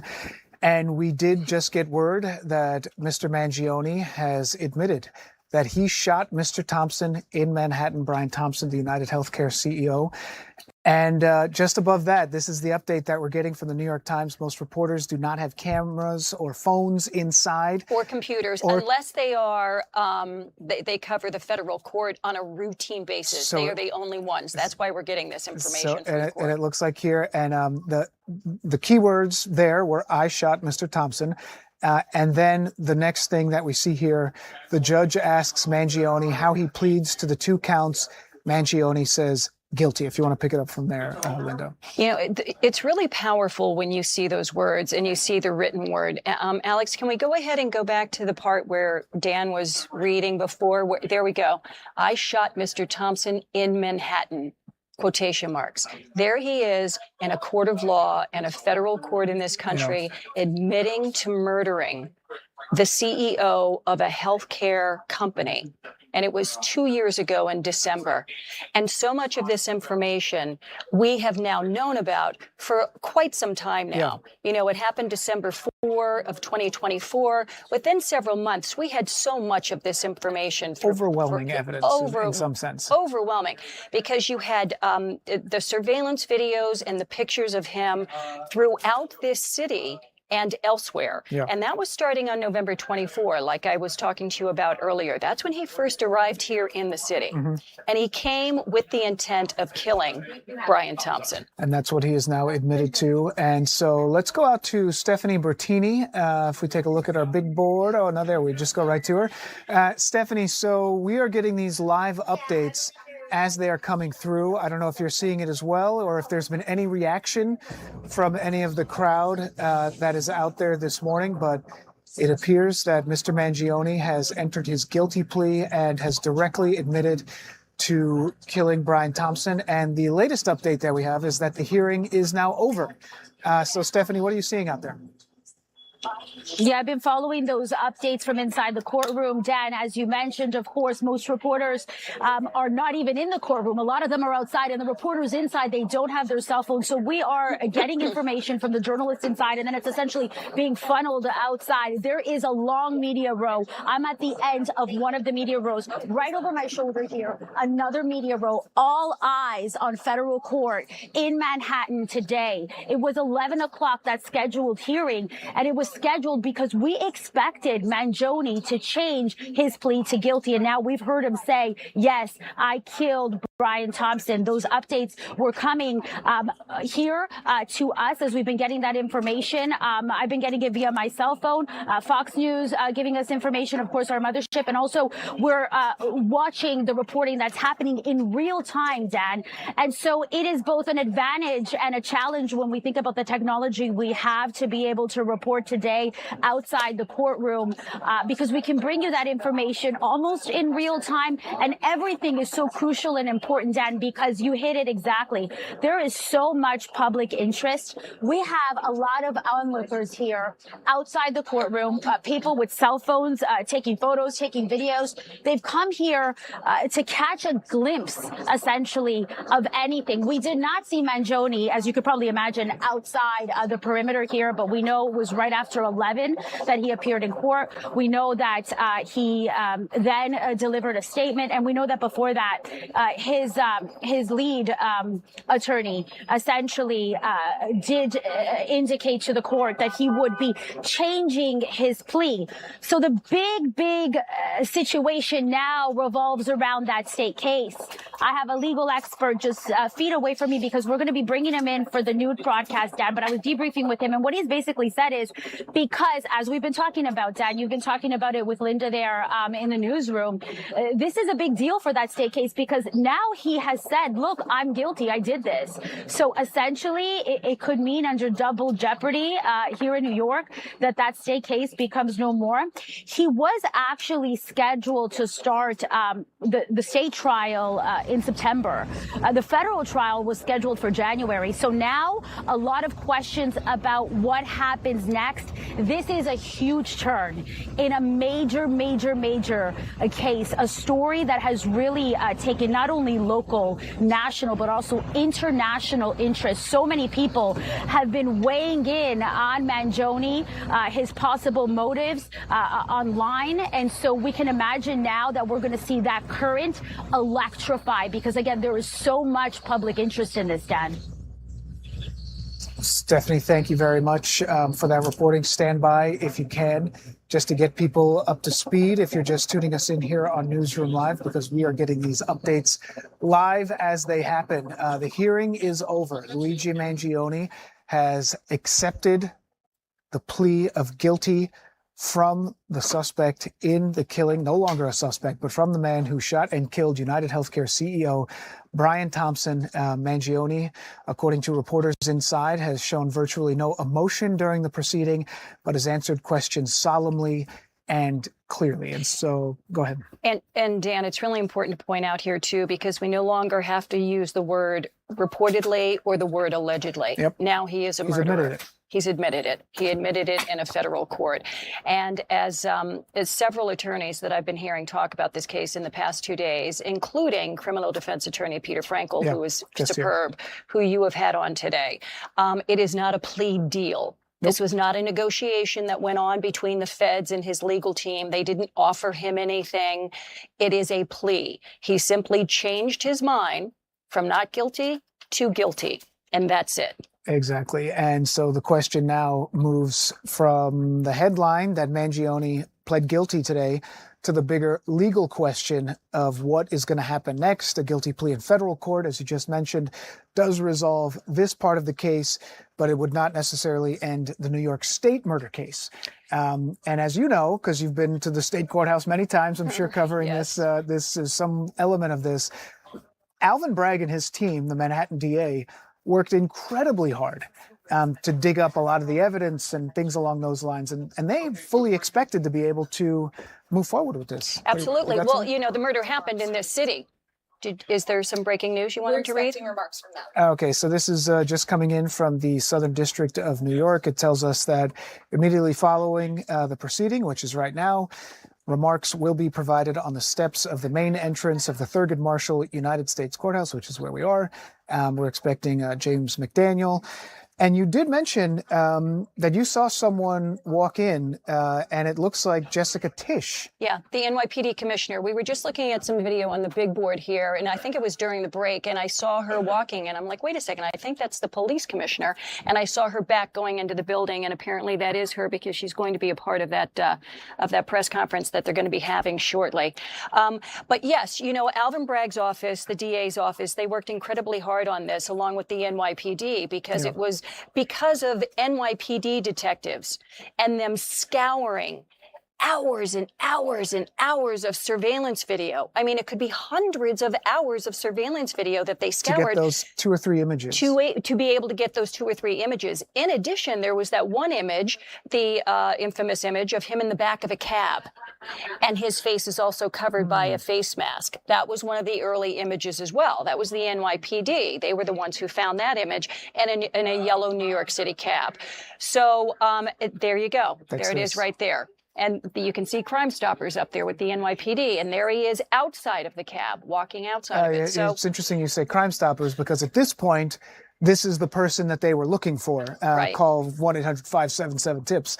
And so in the back of the taxi, and it's those bushy eyebrows that in a sense was one of the links between all these different photos. I'm not sure if these people are involved. It doesn't seem like they're involved in the case. Maybe they are, maybe they're not. Well, anybody, that's a huge courthouse. So anybody could be coming out for if somebody could be there unrelated to this case, absolutely, but just coming out. But I do want to point out here, those 2 pictures where we're seeing him in the cab and outside the cab, those were the initial photos that the NYPD released. Those were the first ones that they were able to get. And then it was a couple of days later where they had that photo of him inside the hostel where he had taken down his mask because he was flirting with the woman behind the counter who was saying, I need to see your whole face. Which is that picture right there. Which is that one right there. So that came a couple of days later. So all of those pictures all together, then they were blasted out nationally because it was a nationwide manhunt. That lasted was December 4 was the murder. December 5th, they launched that national manhunt.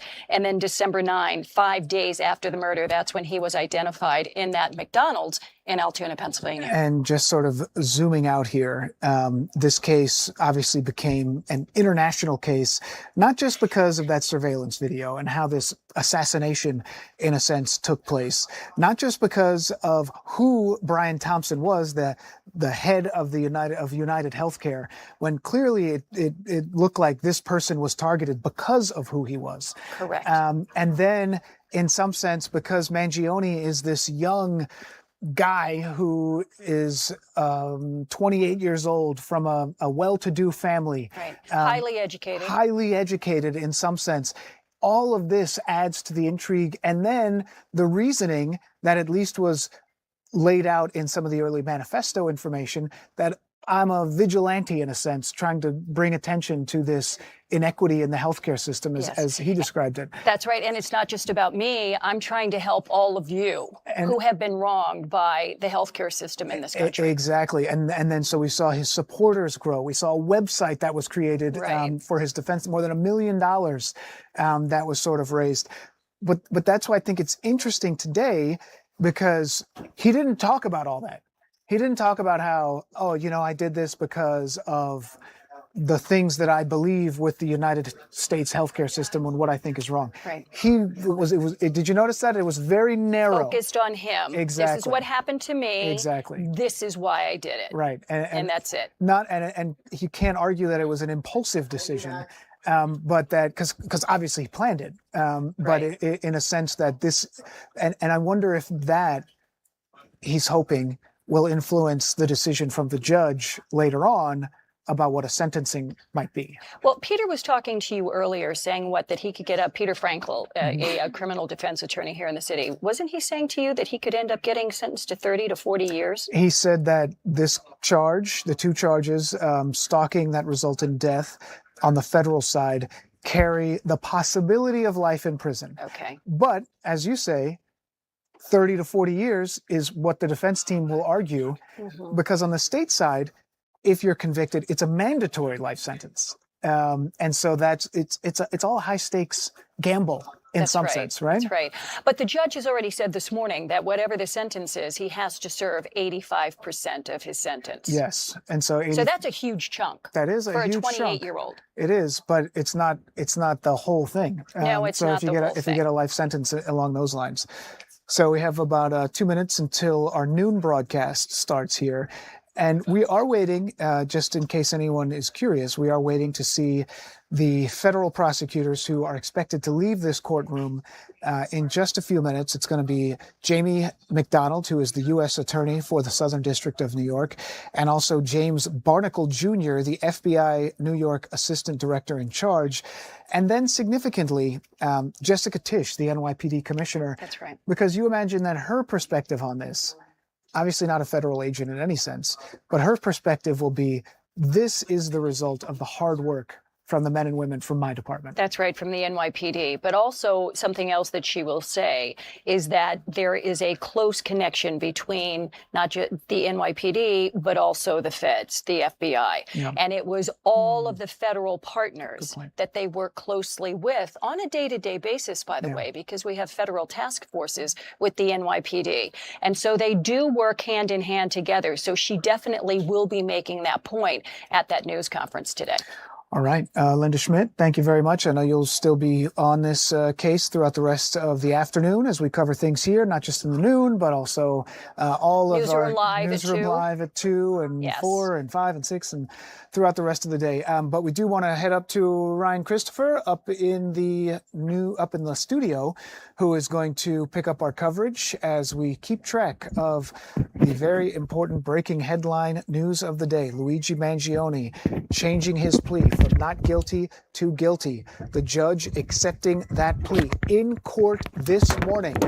Luigi Mangione said the words, "I shot Brian Thompson.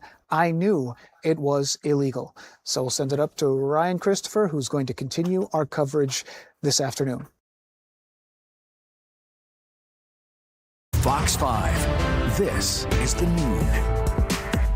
Well, breaking right now at noon, guilty plea. Luigi Mangione pleading guilty to federal stalking charges in the killing of UnitedHealthcare CEO Brian Thompson. Welcome here to the noon. I'm Ryan Christopher, and we begin with that guilty plea in the case that has gripped the nation since UnitedHealthcare CEO Brian Thompson. He was shot and killed in Midtown Manhattan in December of 2024, nearly 2 years ago. But let's get right to Stephanie Bertini, who is live just outside of the federal courthouse in Lower Manhattan. This is breaking news, Stephanie. What can you tell us so far?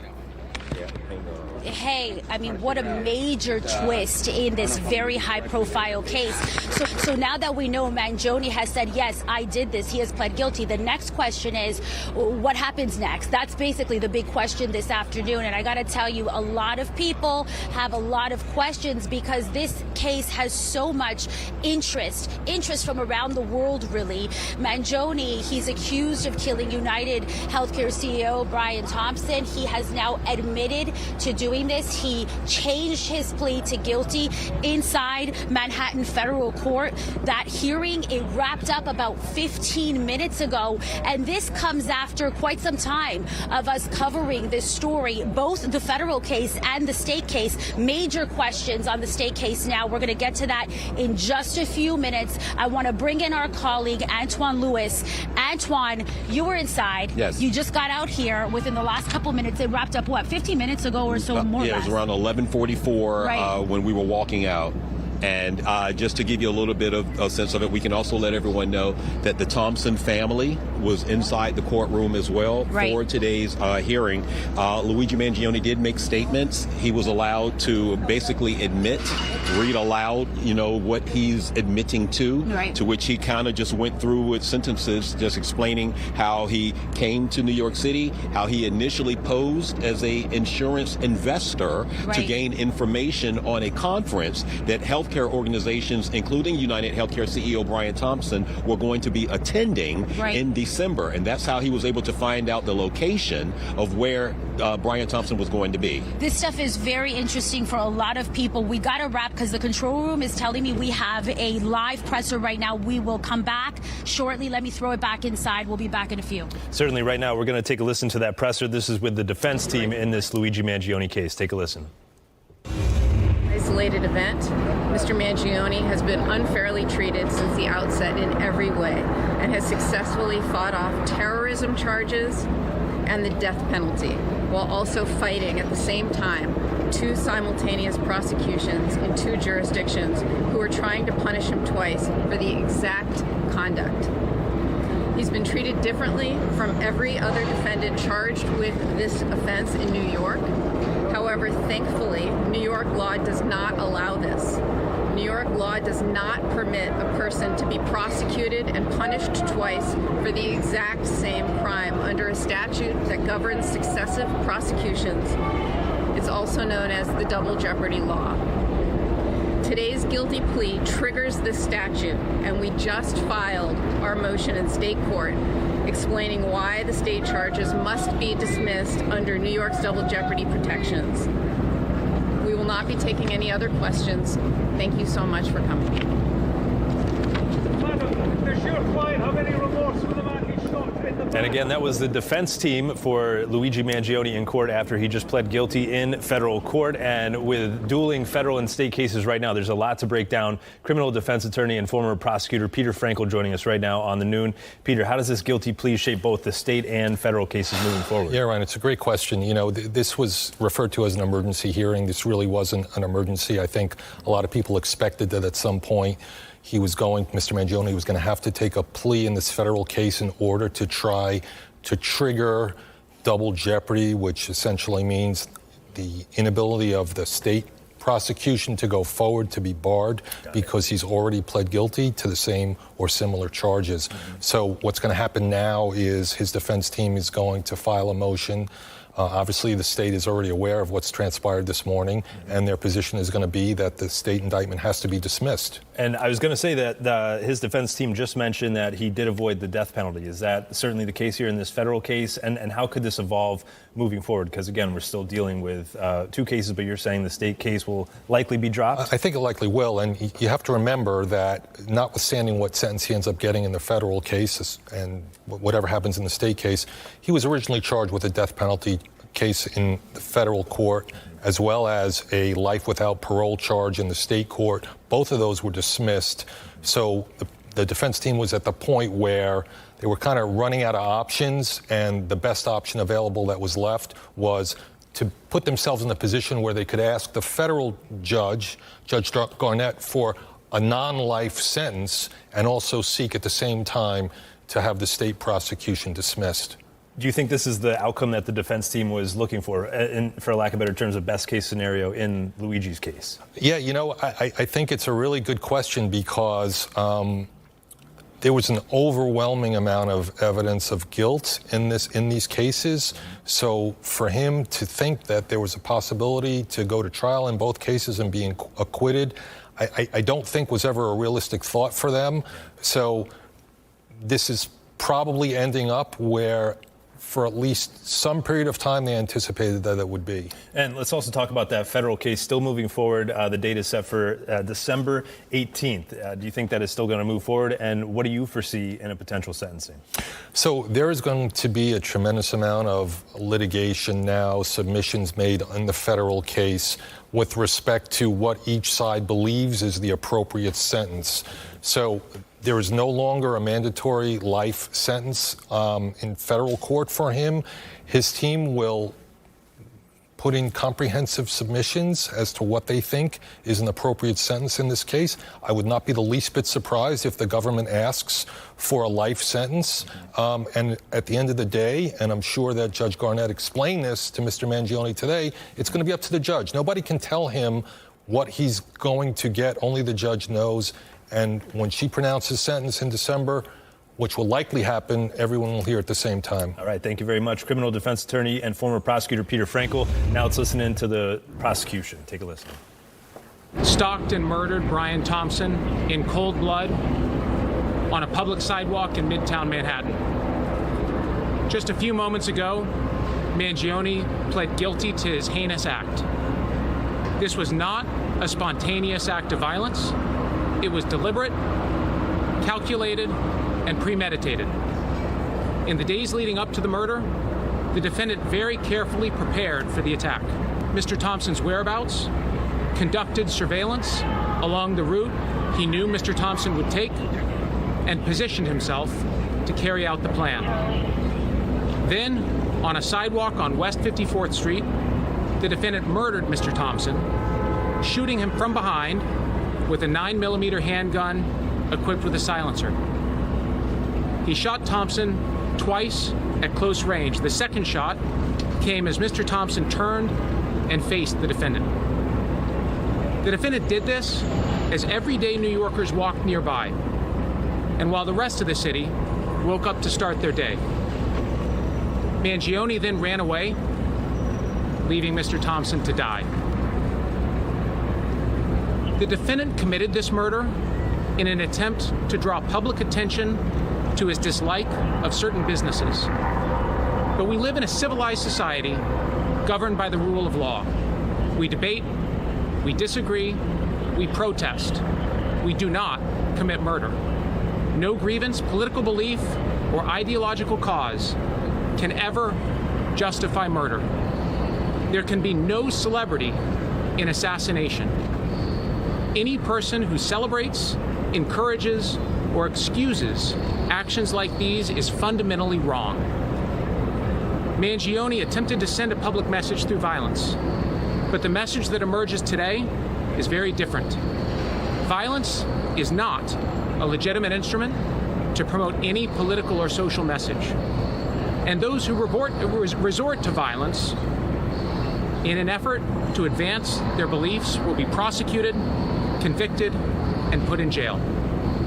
Today, the Southern District of New York, together with our law enforcement partners, writes the final chapter of Mangione's federal prosecution. Now, he stands convicted in federal court and faces life in prison. One other point that's important to note. While the defendant pled guilty, our office does not have a plea agreement with him. Instead, he pled open, which means he pled guilty to all pending counts in the indictment. There are no accommodations or concessions, and we are free to seek the maximum penalty under the law.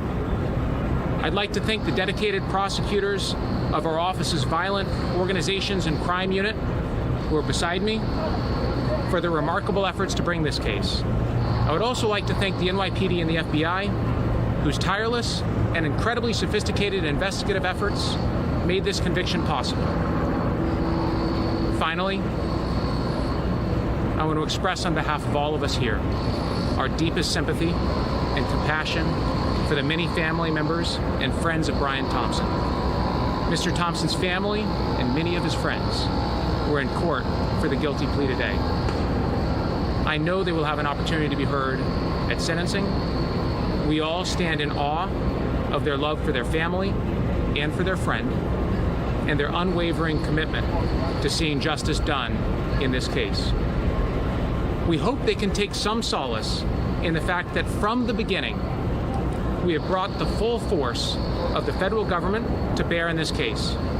In this prosecution, we have consistently pursued the maximum penalties under the law as necessary and just punishment for these crimes.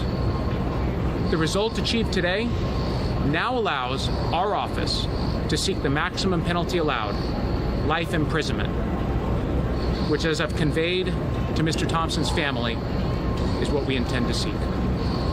I'll now turn it over to Commissioner Tisch. Good afternoon.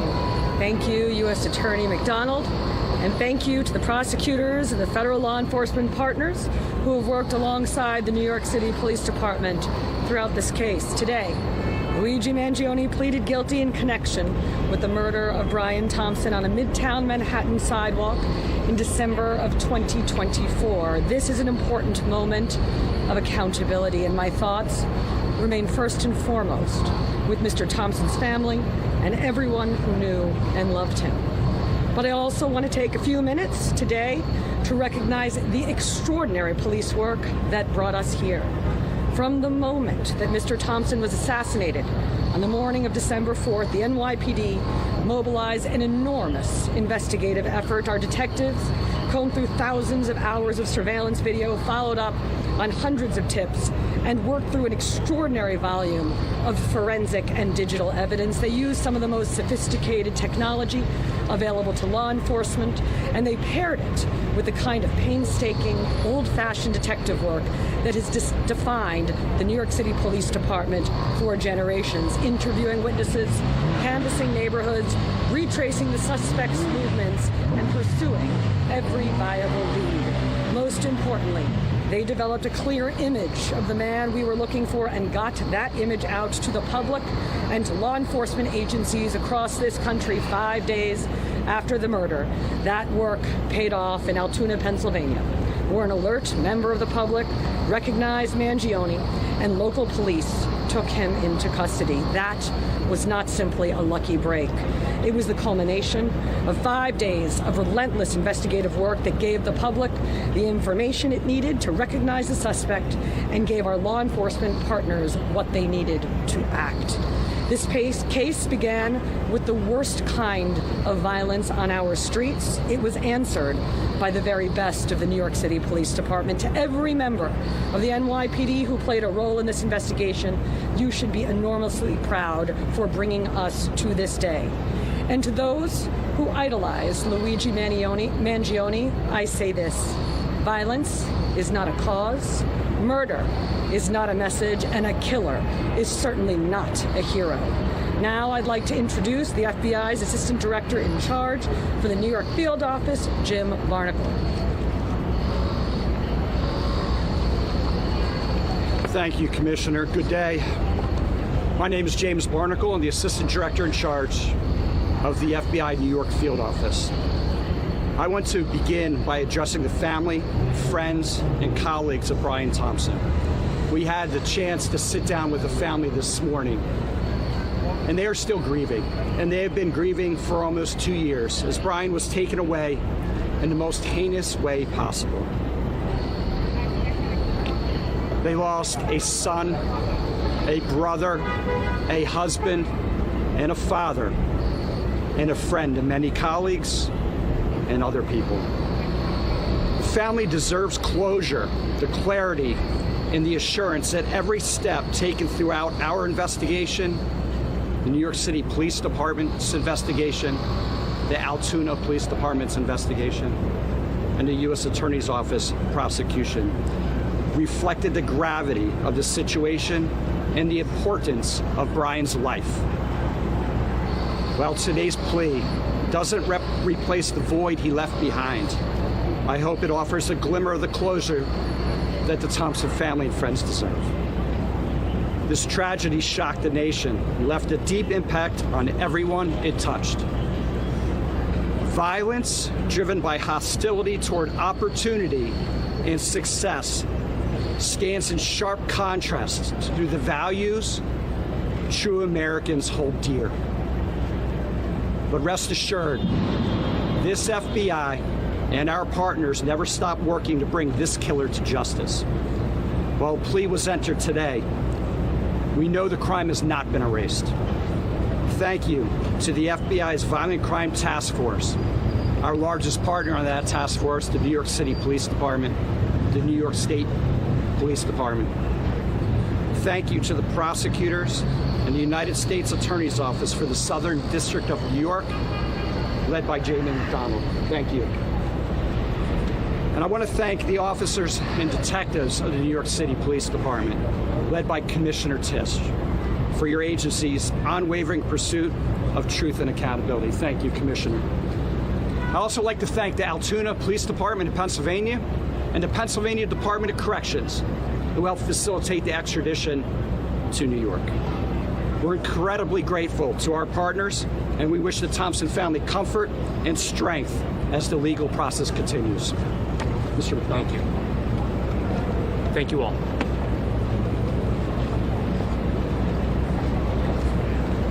That was a press conference right there, as you heard, a member of the FBI just speaking, saying that he spoke with the family members of Brian Thompson's family this morning. Also, Commissioner Tisch praising the efforts of the NYPD and the prosecutors here in this case, now looking for life in prison. Coming up, more coverage of Luigi Mangione's guilty plea in federal court today, right here in Lower Manhattan. Plus, we're taking a look back at all the twists and turns here in this case that have led up to this very point. We'll have Linda Schmidt coming up next on The Noon.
Well, today's guilty plea in federal court for Luigi Mangione is just the latest twist in this ongoing saga that began more than a year and a half ago with the December 2024 shooting of UnitedHealthcare CEO Brian Thompson. Fox 5's Linda Schmidt is here on the Noon to take a look back at how this case has unfolded, the manhunt, the media frenzy. Linda, there's been so much focus on this for almost 2 years now.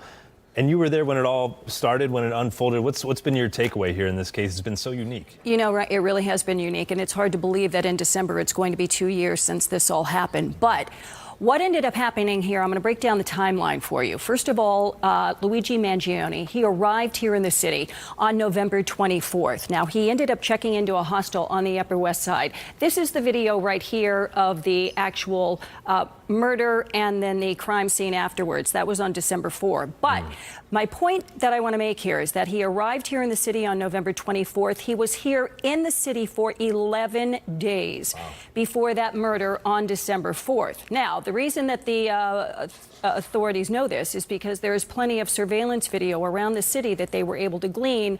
And so they have pictures of him at all sorts of locations around the city leading up to the murder on December 4th. Then on December 4th, he goes and he's hanging out outside the Hilton Hotel, and he is waiting for the CEO, UnitedHealthcare CEO Brian Thompson, to walk to this convention that was being held. And it was 6:45 in the morning. And there he is. And you can see he's got the backpack, he's got the black hoodie on, he's got the gun, and he's pointing it at Brian Thompson's back. He fires several shots and he kills him. This gun also had a silencer on it. This then triggered a nationwide manhunt the very next day on December 5th. And then 4 days later on December 9th, he is recognized in a McDonald's in Altoona, Pennsylvania. This is one of the reasons he was recognized. These are the only two pictures that authorities have of him without wearing his mask prior to December 9th. And these pictures, Ryan, you and I were talking during the break, these pictures are from when he went into that hostel and he on the Upper West Side, and he had a fake ID. It said that he was from New Jersey. And that there was a fake name attached to it. Well, there was a young woman working behind the counter, and she said, well, I need to see your face in order to check you in. And so she's kind of flirting with him, he's kind of flirting with her, and then he says, okay, yeah, I'll remove my mask for you. Removes the mask. And that was the one frame that police were able to actually... That was the major undoing for him right there, because it was the only full face exposure that they had of him until he was identified at that McDonald's on December 9th. And then when he's in the McDonald's on December 9th, what ends up happening? There's some elderly folks inside the McDonald's, and they're having coffee, and, you know, they meet once or twice a week there and chit-chat. As do many McDonald's, right? I mean, that's a regular occurrence. Yes, you know, especially for some older folks. So anyway, so they're sitting there, and one of those folks recognizes him, goes up to one of the McDonald's employees and says, you know what, that guy sitting at that booth there back in the corner, he looks like that guy that they're looking for on the news related to that murder in New York City. That employee then calls 911. Altoona police show up, and then we have that video of a lengthy video from their body cam. So, and that's multiple officers with the Altoona Police Department. And so then they approach him in that Altoona McDonald's. They're questioning him. He's got the backpack there. Inside the backpack is his manifesto, as well as the gun that was used in the murder. And these are two of the pictures right there of him in that McDonald's. In the McDonald's. You can see, yeah. And that's the body cam footage right there, right? That is, that's the body cam footage, that as well, because there are some pictures of him where he's got the mask on, and then, of course, when he's eating, it looks like he's eating like, what are the home fries? Oh, yeah, hash brown. Hash brown. He's eating a hash brown, so, of course, he had to remove his mask there. And then after all of this ended up happening, then he was eventually extradited to New York on December 19th, and that's that video where you see him flanked by all those federal officers, as well as former Mayor Eric Adams. Certainly. Brought here to New York, and everything wraps up today. Now we just have to wait for that sentencing. Yeah, and that's set to go down on December 18th, so in just a little while. But I also have to ask about how he admitted in court not only to the crime, but also the weapon that he used, and sort of an update on how the weapon was actually made. Well, it ended up being a ghost gun, which is what authorities had said almost from the very beginning. He created it at home with a 3D printer, and then he had a silencer for it. And so that is one of the major reasons that law enforcement all across the country, they're very concerned about these ghost guns. It's a major issue, and it's something that the federal government, as well as the NYPD and local police departments around the country, they're very focused on this issue. This is a classic case involving a ghost gun. All right, Linda Schmidt, thank you so much for the update. She's been on it since day one. Again, Luigi Mangione pleading guilty in federal court. Now prosecutors searching for life in prison for Luigi Mangione. We'll certainly have more updates here as we continue the noon right here on Fox 5. We'll have the latest on the case of Luigi Mangione.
A developing story into our newsroom this afternoon. Shots were fired this morning on Central Park West. One person is now in custody after allegedly engaging in an argument with a man showing a gun and discharging 3 rounds. No one was hit, but the incident did happen just after 8:45 in the morning at Central Park West and West 70th Street.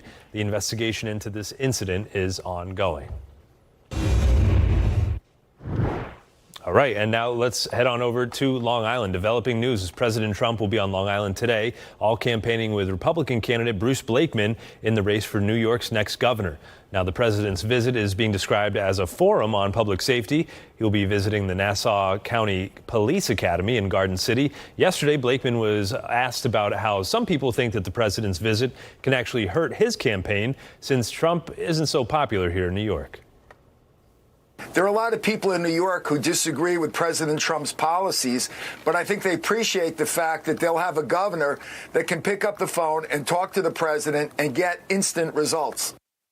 In terms of battling crime and President Trump's visit, a spokesperson for Governor Kathy Hochul tells the AP, quote, the governor has invested billions of dollars in public safety to protect New Yorkers. MAGA all the way Bruce Blakeman is bringing Donald Trump on a tour of our county where he let violent crime spike in decades high and Trump's unaccountable ICE agents abuse their power. And next at noon, we'll get a check of the forecast and we'll head back out to federal court for more on our top story today, Luigi Mangione's guilty plea in federal court in Lower Manhattan. Stay with us right here on the Noon.